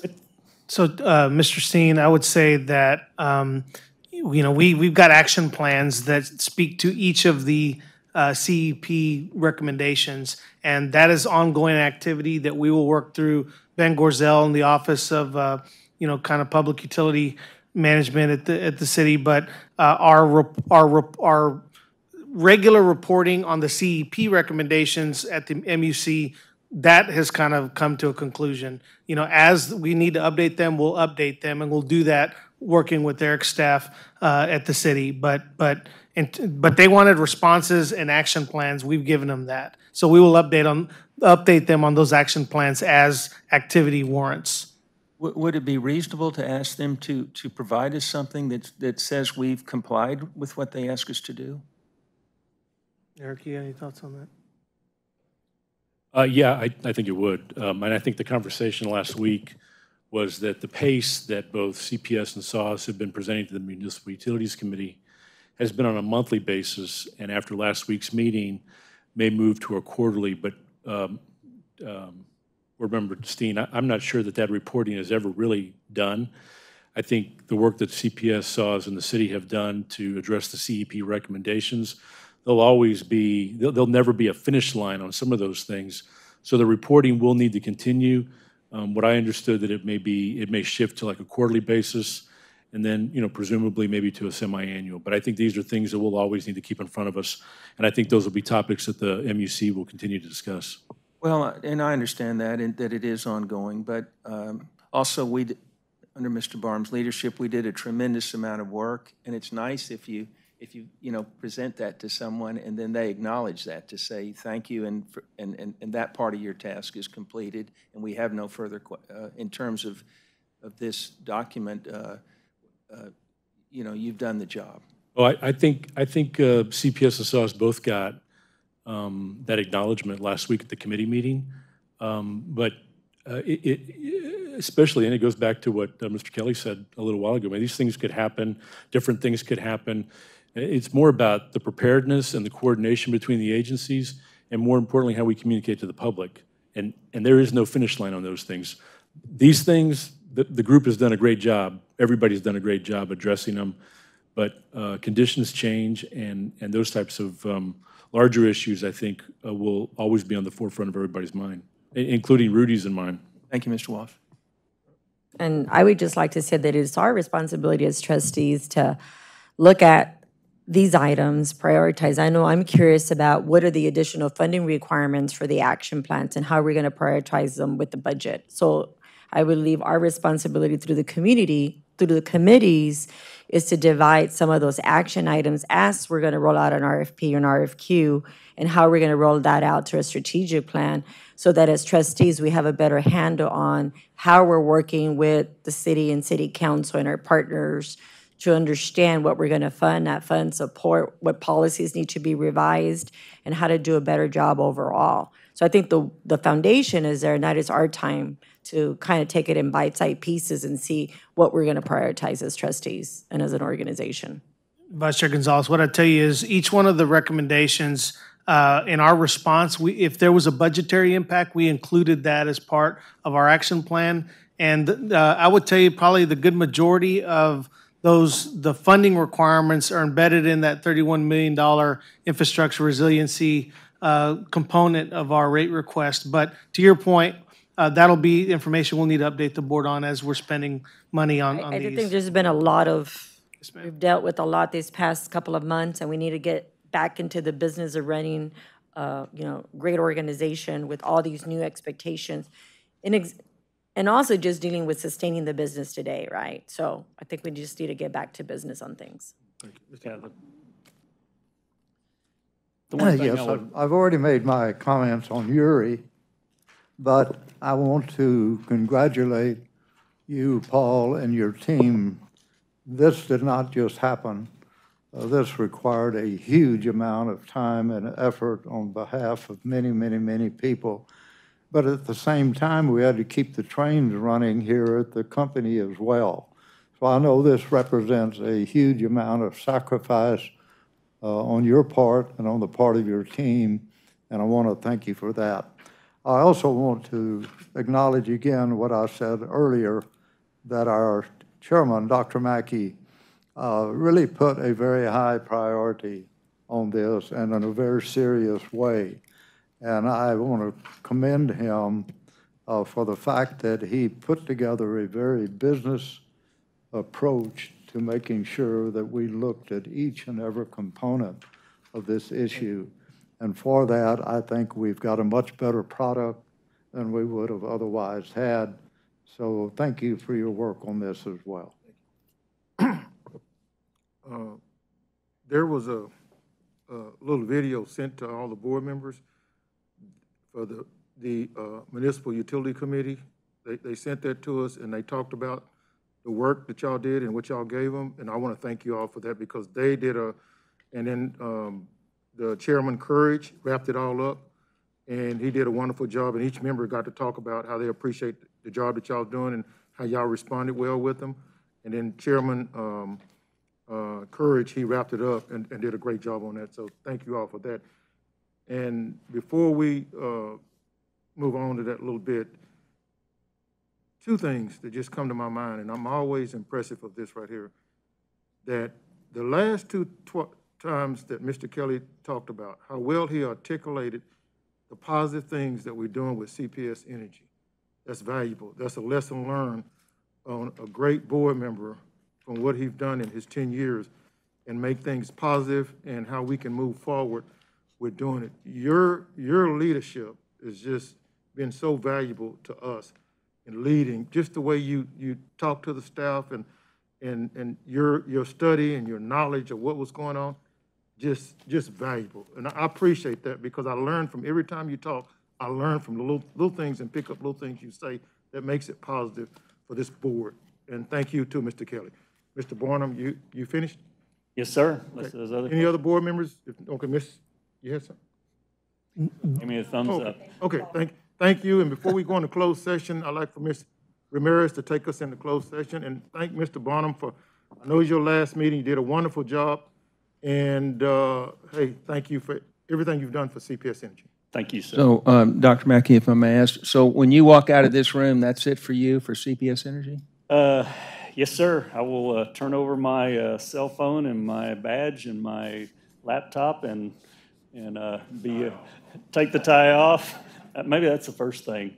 Could I suggest as he leaves, we maybe stand up and give him a nice send-off?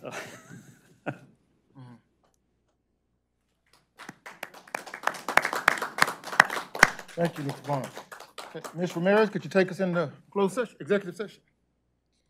Yes, sir. At this time, the board is going to recess into executive session to discuss matters that have been duly posted under several provisions of Chapter 551 of the Texas Government Code, including consultation concerning attorney-client matters under Section 551.071, deliberations and other authorization on real property under Section 551.072, prospective gifts or donations under Section 551.073, personnel matters under Section 551.074, security personnel or devices under Section 551.076, to deliberate regarding security audits and devices under Section 551.089, to deliberate under the Texas Government Code, Section 418.183, subsection F, about confidential information under the Texas Homeland Security Act, economic development negotiations under Section 551.076, to deliberate, vote, or take final action on competitive matters under Section 551.086.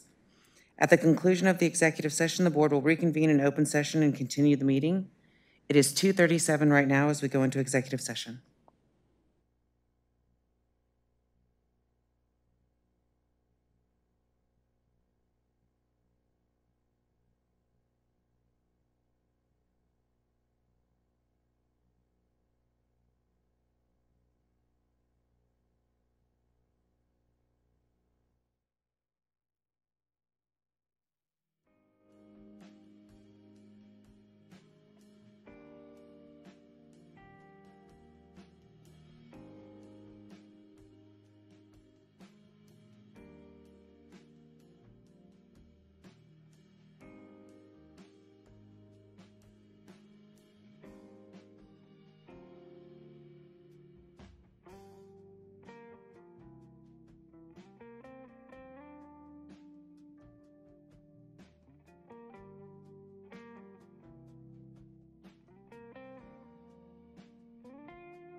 Bring us back in, Miss, okay. Okay.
It is 3:54 PM and the board has concluded executive session. I can confirm that there were no votes taken and no matters were discussed that were not part of the posted agenda.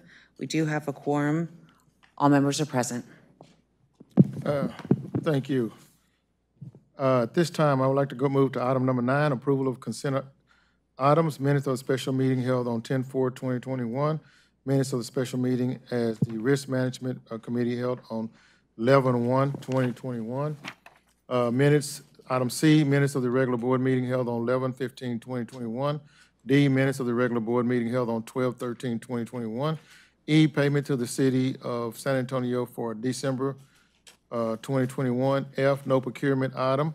We have some corrections on our minutes, and I would like to reflect in the minutes that we were given the new corrections in the minute, necessary corrections, and they'll be implemented in the minutes next time. Do I have a motion to approve the minutes? So moved. Motion by Mr. Steen. Do I have a second? Yeah, to approve the entire consent. We have a motion to approve the consent agenda, item number 9, A, B, C, D, E, F, second by Mr. Kelly. All in favor say aye. Aye. Aye. All opposed? None opposed. Now we move on to item number 10, monthly financial update, fiscal year 2023 budget, vote. Voting item, Mr. Corey Kuczynski. Thank you. All right, thank you, Chair Mackey, Dr. Mackey, appreciate it. Good afternoon, board. Wait for the slides to come up here.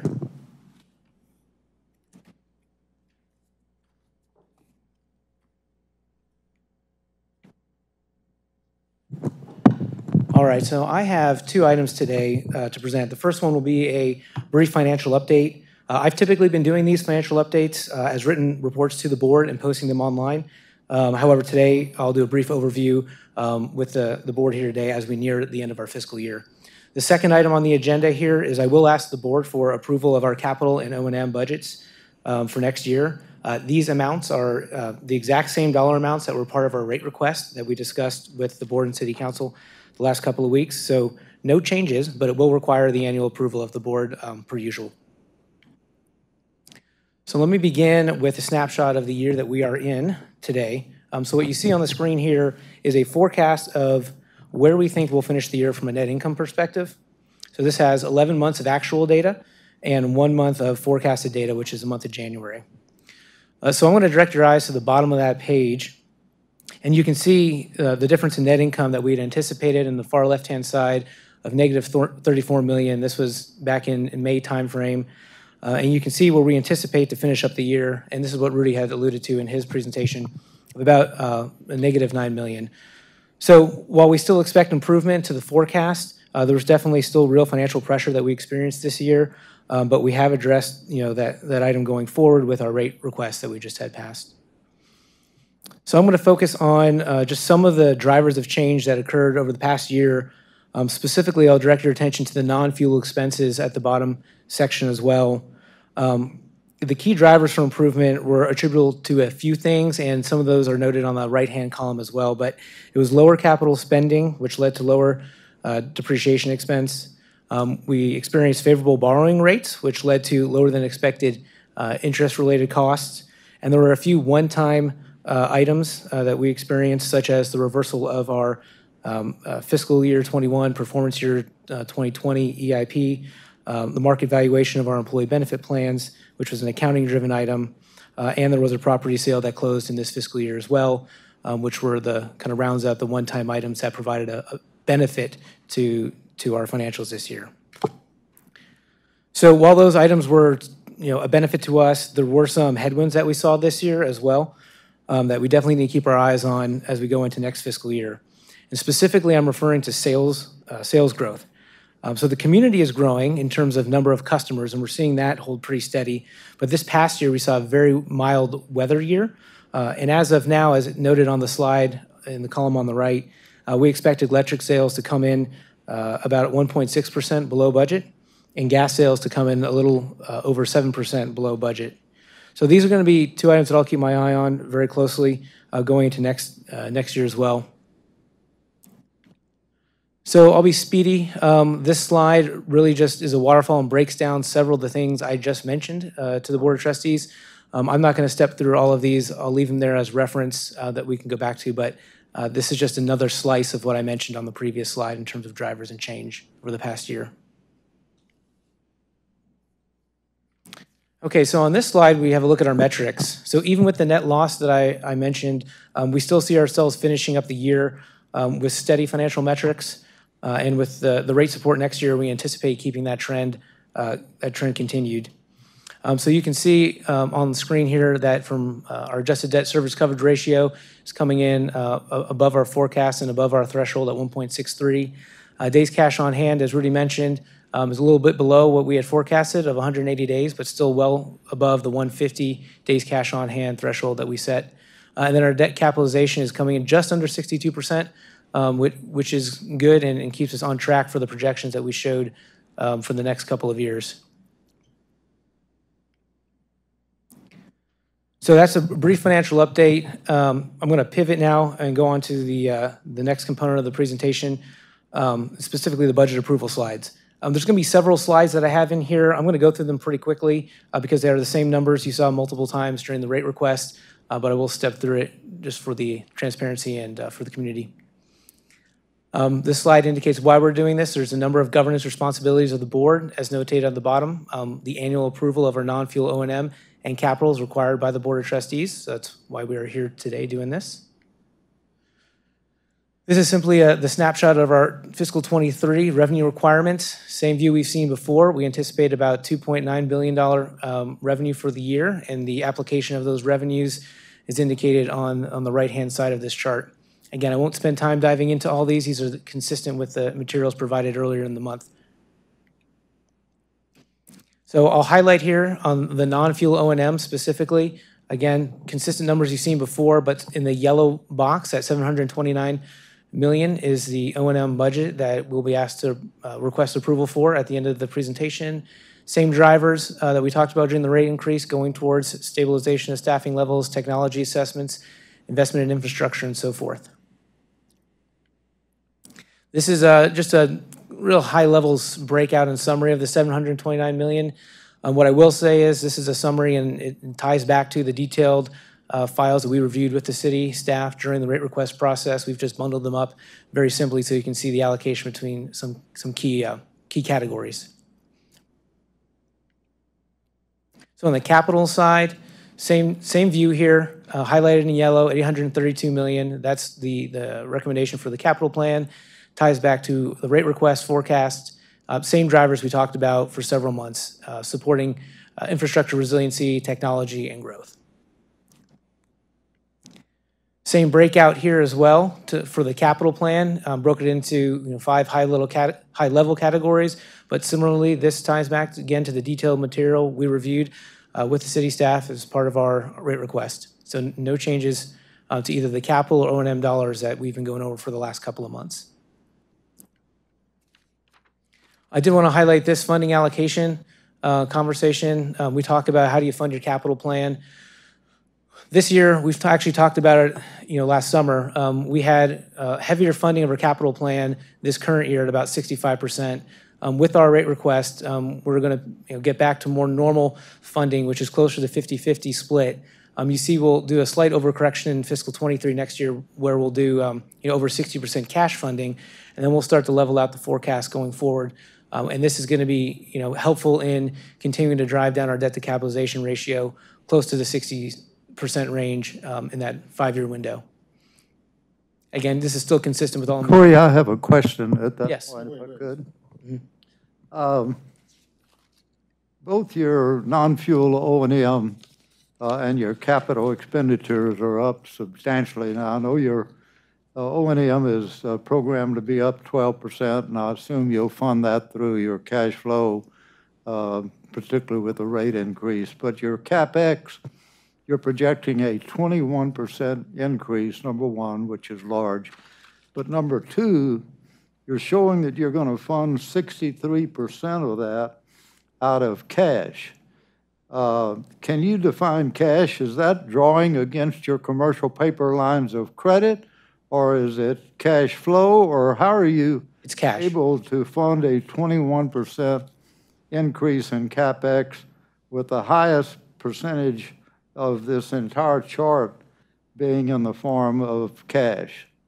We're funding with cash, so we're not using commercial paper. The debt component of it will be the typical process of using our commercial paper and then taking and refunding it over time. But that is cash that's coming in either from our general fund or R&R accounts.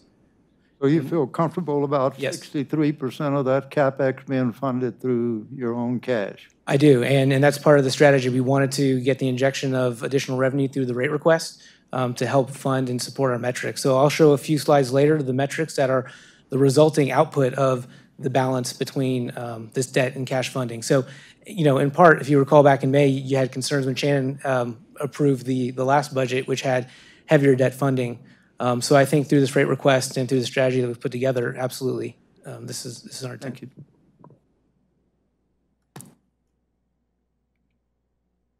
And so this was the metric slide I was actually mentioning. So given the capital and the O&M dollars that we showed and the funding ratios that we spoke about, you can see in the columns that show fiscal 23 and 24 that are forecasted, you see our coverage ratios, same ones we saw a couple of weeks ago, comfortably above our threshold of 1.5.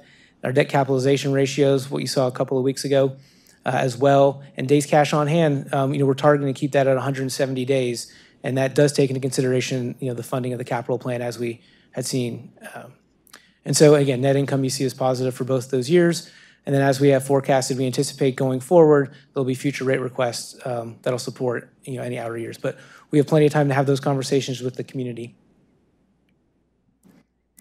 So the ultimate request for the board is to approve the capital and non-fuel O&M budget for next fiscal year. As I mentioned, these are the same numbers that we had seen as part of our rate request, and they go towards funding all the things we had talked about before: investment in our infrastructure, funding our people and the related benefit obligations, investing in technology and investing in growth. And so going forward, we'll continue to make sure that the board is updated on a monthly basis. Like I said, I'll probably do a combination of verbal updates or written updates over the course of the year to make sure that we track these metrics and where we're going. And if there's any questions, happy to entertain them, sir. But at this moment, I'll request a vote for approval and turn it back to you, Chair Dr. Mackey. Okay. Have any board members any questions, comments? Question on your closing comments about interest rates and the fact that, again, we are a very capital-intensive business. And with recent Fed activities in terms of the direction of interest rates, what's your current strategy in order to structure our portfolio to handle the projected interest rate increases we're looking at? Yeah, so you're absolutely right. We are starting to see interest rates trickle up a little bit with the tightening money supply and the anticipation of the Fed continue to tighten. We're going to be out in market pricing, in a day, tomorrow. Right now, we're still seeing very favorable indications in terms of what we could borrow at. In fact, still coming in below what we forecasted. So from a forecast perspective, I think that's positive. But in terms of mitigating that, we had anticipated some level of upward pressure just from a macro perspective and interest rates in the forecast that we put forward over the next couple of years.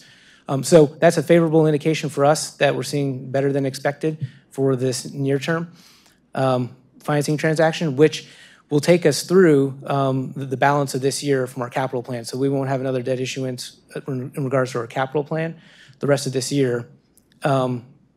So I think that's a positive. In terms of our balance between fixed and short-term debt, we're still going to keep that balance between 80-20 that we've had historically. That still lets us take advantage of short-term rates, which will still trend lower, but then lock it in when we need to. You know the approximate duration of your bond borrowings right now? 25, 30 years. I have that stat outside the boardroom, and I can always follow up with you, sir. The reason I'm asking is, the shorter the duration, the quicker we'll run off our fixed income portion, which has been so very, very attractive to us, and we'll start getting more into the variable and the floating side.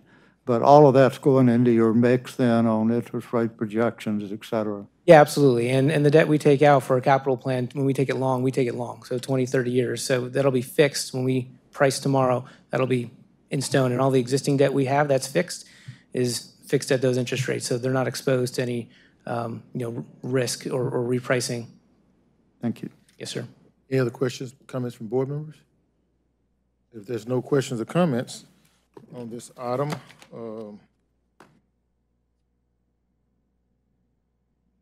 item number 5 on the regular agenda, do we have a motion to approve the monthly financial updates and fiscal year 2023 budget?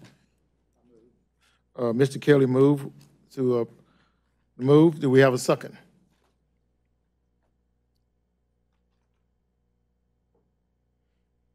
I second. Now, we have a motion by Mr. Kelly. We have a second by Willis Mackey. Do we have any other questions or comments for the board? No, I just, again, thank you, Rudy and Corey, for the briefing last week, but did have a question about the short and long-term debt that I'm glad it was just addressed, so thank you. And, do you have any questions? No. Okay, I am very pleased to, that Mr. Garza and Corey, I asked that they correlate with the controller for the city in looking at the numbers, if there's anything that we miss, anything like that. And then I remember when I walked out the door with them, what was the thing that I asked you, Corey, when we walked out the door? Make sure we get what we need. No, make sure we get what we need.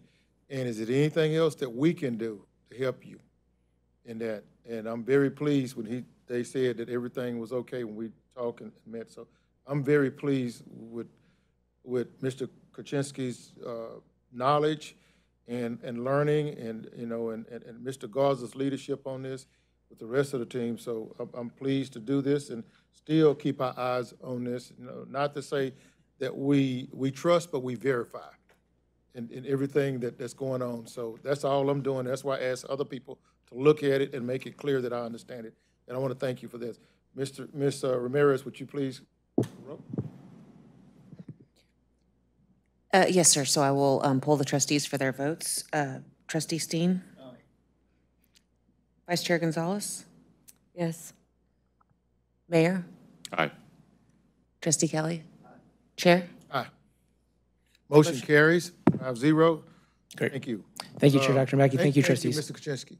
Thank you. This time we'll move to item number 11, the scenic loop certification of convenience and necessity. Mr. Leroy Perez. This is a voting item.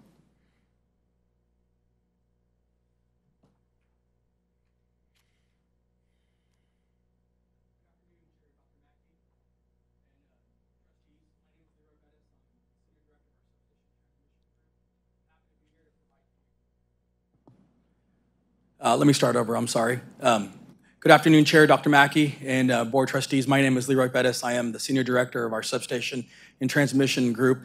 I'm happy to be here to provide you an update of our Scenic Loop Substation and Transmission Line Certificate of Convenience and Necessity project. Today's presentation, following the presentation, I will be asking for your approval to allow us to proceed with our project based on the PUC's approval of this project. So for today's agenda, I will be covering the reason why we had to follow this new PUC process. This is the first project to be following this, provide you a project summary, provide you a recap of our public involvement, the PUC process. I'll be providing you a summary of their decision, and then we'll be concluding with asking for your approval. So back in 2015, during the legislative session, there was a bill passed, Senate Bill 776, that identified beginning September 1st, PUC approval is required for the construction of municipally-owned transmission line facilities that are located out of the city of San Antonio boundaries. This project, again, is located and meets that criteria. And the difference is, with our typical process, is the PUC commissioners must approve the project need and the transmission line route, which I'm happy to report that we have received unanimous approval from the PUC commissioners. So for this project will be constructing a new substation called our Scenic Loop Substation. It is required to improve reliability by expanding electric capacity in the northwest part of town up along I-10 and Burning Stage Road. There's lots of growth going there. And this project not only will bring additional capacity, but it'll also strengthen distribution line reliability. There are very, very long lines in this area with lots of exposure. So building substations brings us ability to also strengthen our distribution line reliability. And the route that the PUC has approved, and which I'll be showing you here in just a second, is approximately 4.5 miles long. And our in-target service date for this project is June of 2024. So here I just, this is a graphic that I have used to kind of show where we're at with the process. As I mentioned, this project kicked off, or I believe I mentioned at the beginning, but it kicked off in March of 2019. We have been providing our Board Operations Oversight Committee updates throughout the process. In June of 2020, I provided the board an update that we were going to be submitting an application to amend our CCN. So we did submit that in July of 2020. We went through a process. You can see there it's shown in red. It's lasted about 17 months. And again, today we're showing there in the blue box, going to be asking for authorization to proceed with land acquisition and construction for this project. This slide here is just to provide a recap of the process that we followed with the PUC. There's lots of steps here. These are milestones. 17 months worth of work went into each of these bullets that you see here. But we have received a final order from the PUC. It is in the board packet, which I'll be covering some of those details here. So to provide you a summary, so during the December 16th meeting with the PUC commissioners, as I mentioned, they unanimously approved the need for the project. They approved Route Z2 for the new transmission line, which will connect to the new proposed substation Site 7, which I'll be showing in the next slide. So the final order was issued January 12th, and the PUC commissioners considered many factors. They had to balance many of these factors that you see. I'm not going to go through all those, but they're in the bottom of the sub-bullets. You can see the many, many factors that they considered, from adequacy of the existing service in the area to the need of the project. So here is a map of the route. It is located just, the substation is shown right here, substation Site 7. This right here is the intersection of Burning Stage Roads, Scenic Loop Road, and Toutant Beauregard. We had identified several substations for consideration, but substation Site 7 located here is the route and site that the PUC commissioners approved. The blue line that you see, we will parallel Toutant Beauregard for a good portion of the route. Then we will proceed to the west and then tie with an existing transmission line that you see here. So this route, there are 32 habitable structures within 300 feet. It is the shortest route of all the routes that the PUC commissioners considered of 4.5 miles.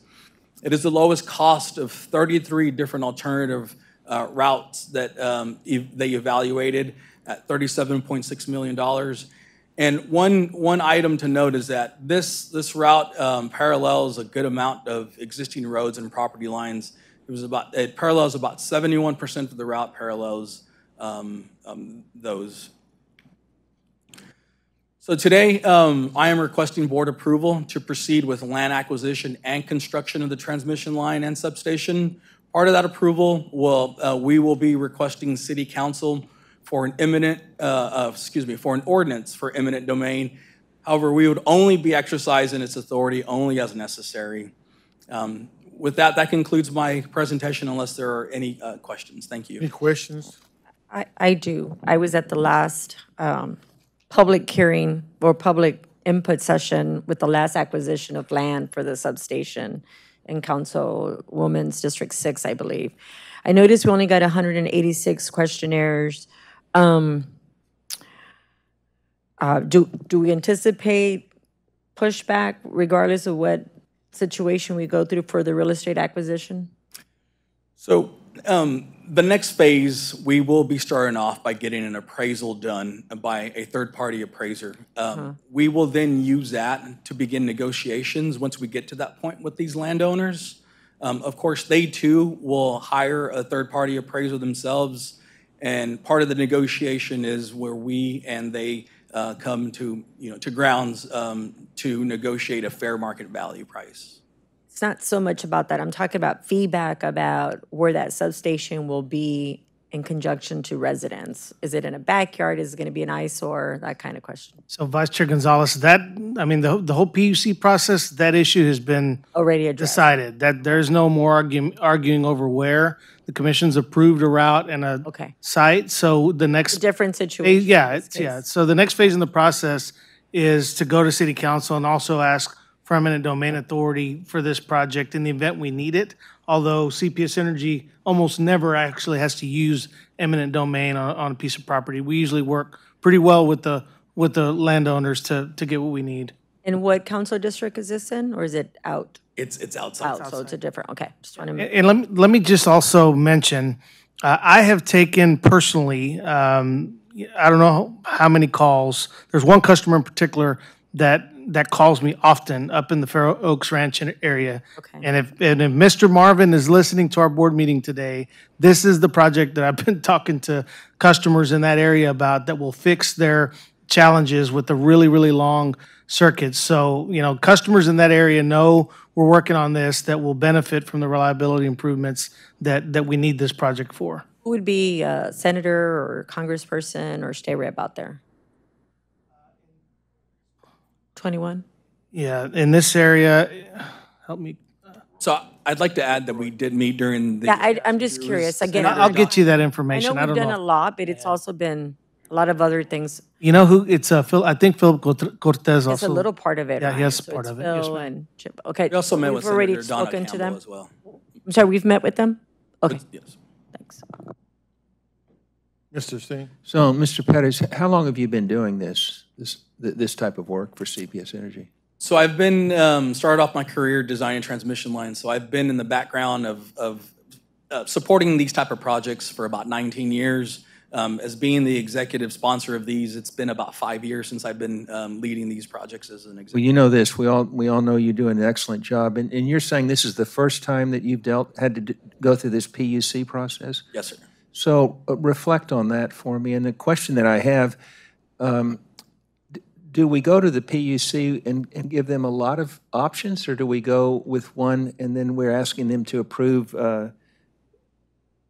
Z2 or whatever? Is that the process, or are we giving them an array of options? We have to give them, and that is something that they do look for, to provide them a diverse mix of geographically diverse routes. So when we submitted our application, we had 29 different routes to 7 different substations. So it is risky if a utility does not go with an adequate number of routes. It could be thrown out, if you will, and that was a challenge that we actually we're. But you're not asked at any point, which is the one you prefer? No, sir. That is something different with this PUC process. We do not make a preference to any of those routes. And again, your reflections on that process, going through it for the first time? It's one thing I've learned. There is a lot. It is a legal administrative process. There's administrative law judges and lawyers that are involved with that. But a lot of the process. So our internal process, the one that I've been leading for many years internally with our board approval, follows a lot of those aspects. We have open houses. We do environmental studies. We too study a diverse amount of routes. It's just theirs, because of that administrative process, is a lot more robust. But there are a lot of lessons learned that we have that we will be incorporating. This is not going to be the only project. There's a lot of growth in San Antonio. It continues to grow. But yes, we will definitely be implementing those into those future. And this is now the process, did you say, for any transmission line project that is outside the San Antonio city limits? Yes, sir. And what about suburban cities that are within San Antonio, but? That's correct. It is my understanding that if we were to have routes that were to leave the city of San Antonio into those suburban cities, it would have to follow the PUC process as well. Thank you. Mr. Kelly. Yes, Mr. Perez, you'll recall you and I talked about this several times in the past. During my entire time on the board, this particular routing caused more calls and more consternation from any that I have been a part of because of the tremendous development and land prices that are shooting skyward out in the Inagua Springs area.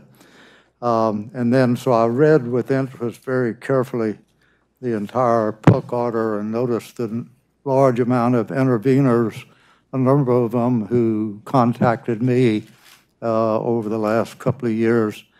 And the big problem I had is that I had some very powerful people on both sides, that there was going to be a zero-sum game. Someone was going to win, somebody was going to lose. And some of the dollars at stake were very, very large.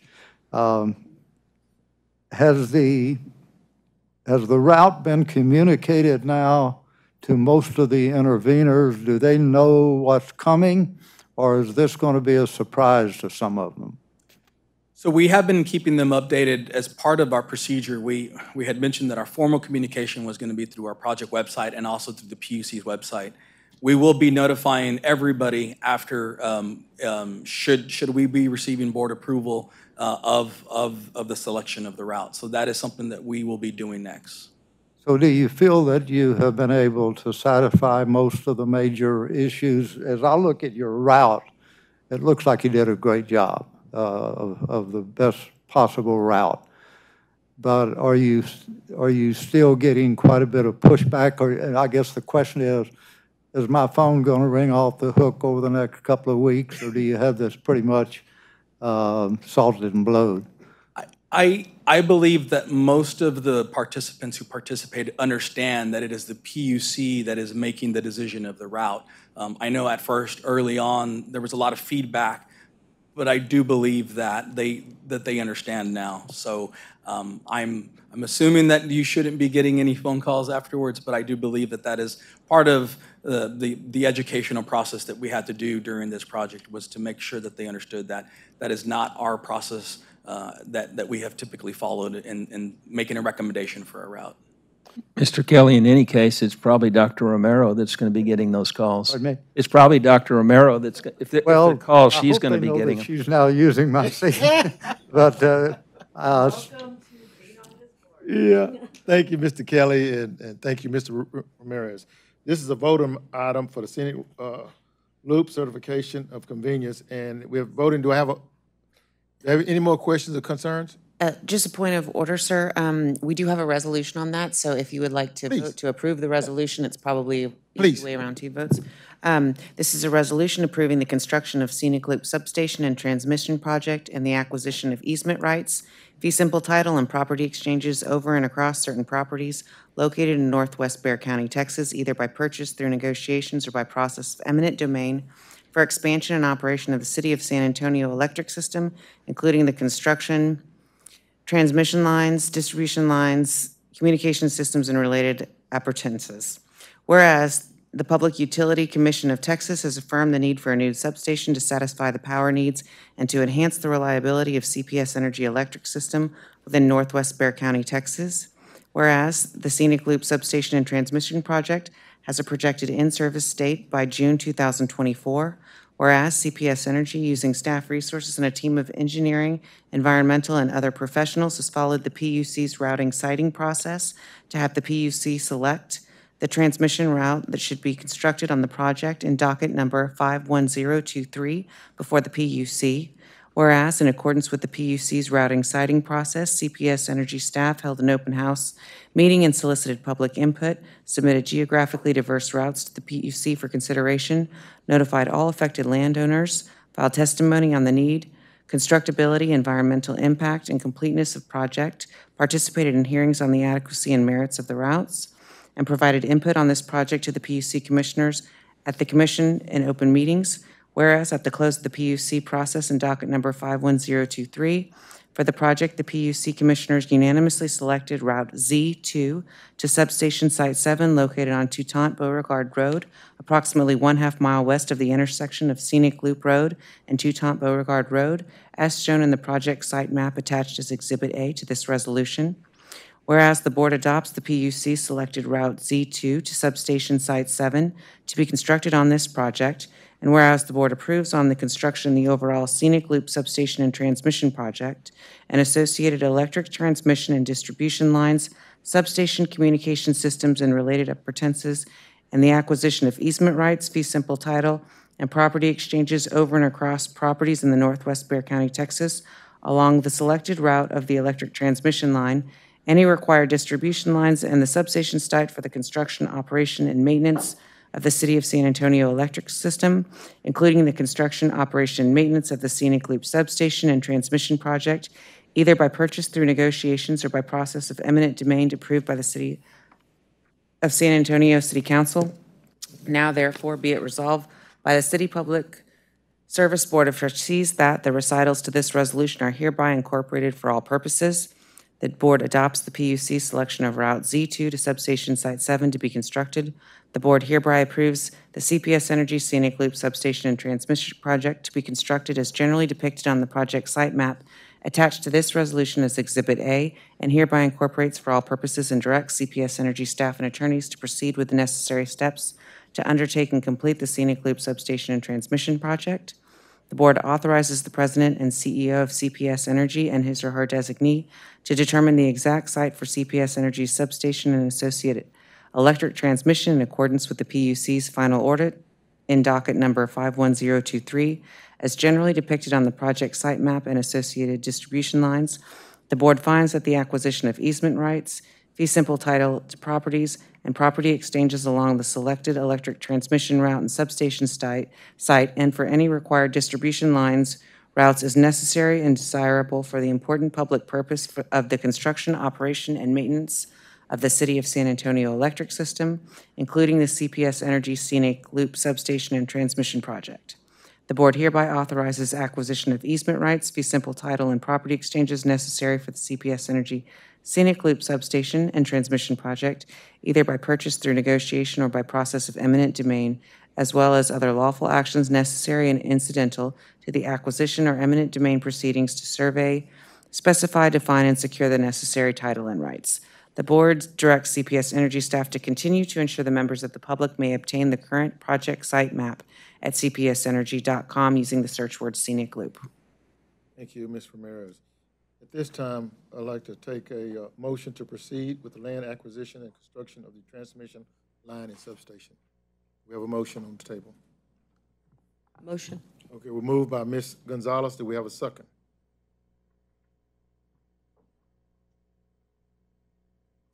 PUC. Second, I didn't, the PUC said.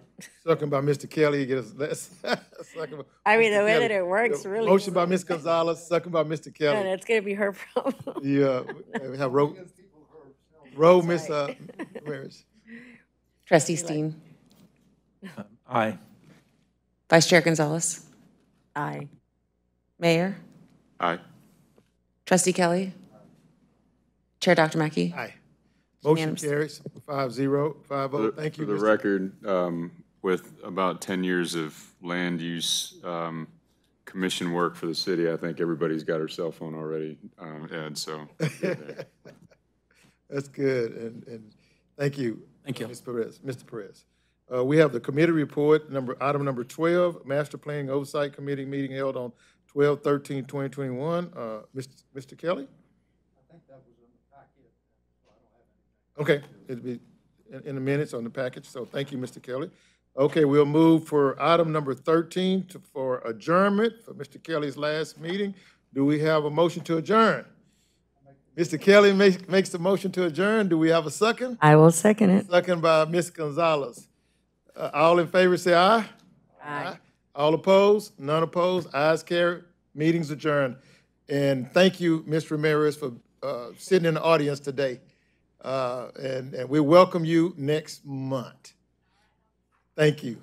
Okay, meeting's adjourned. Thank you all.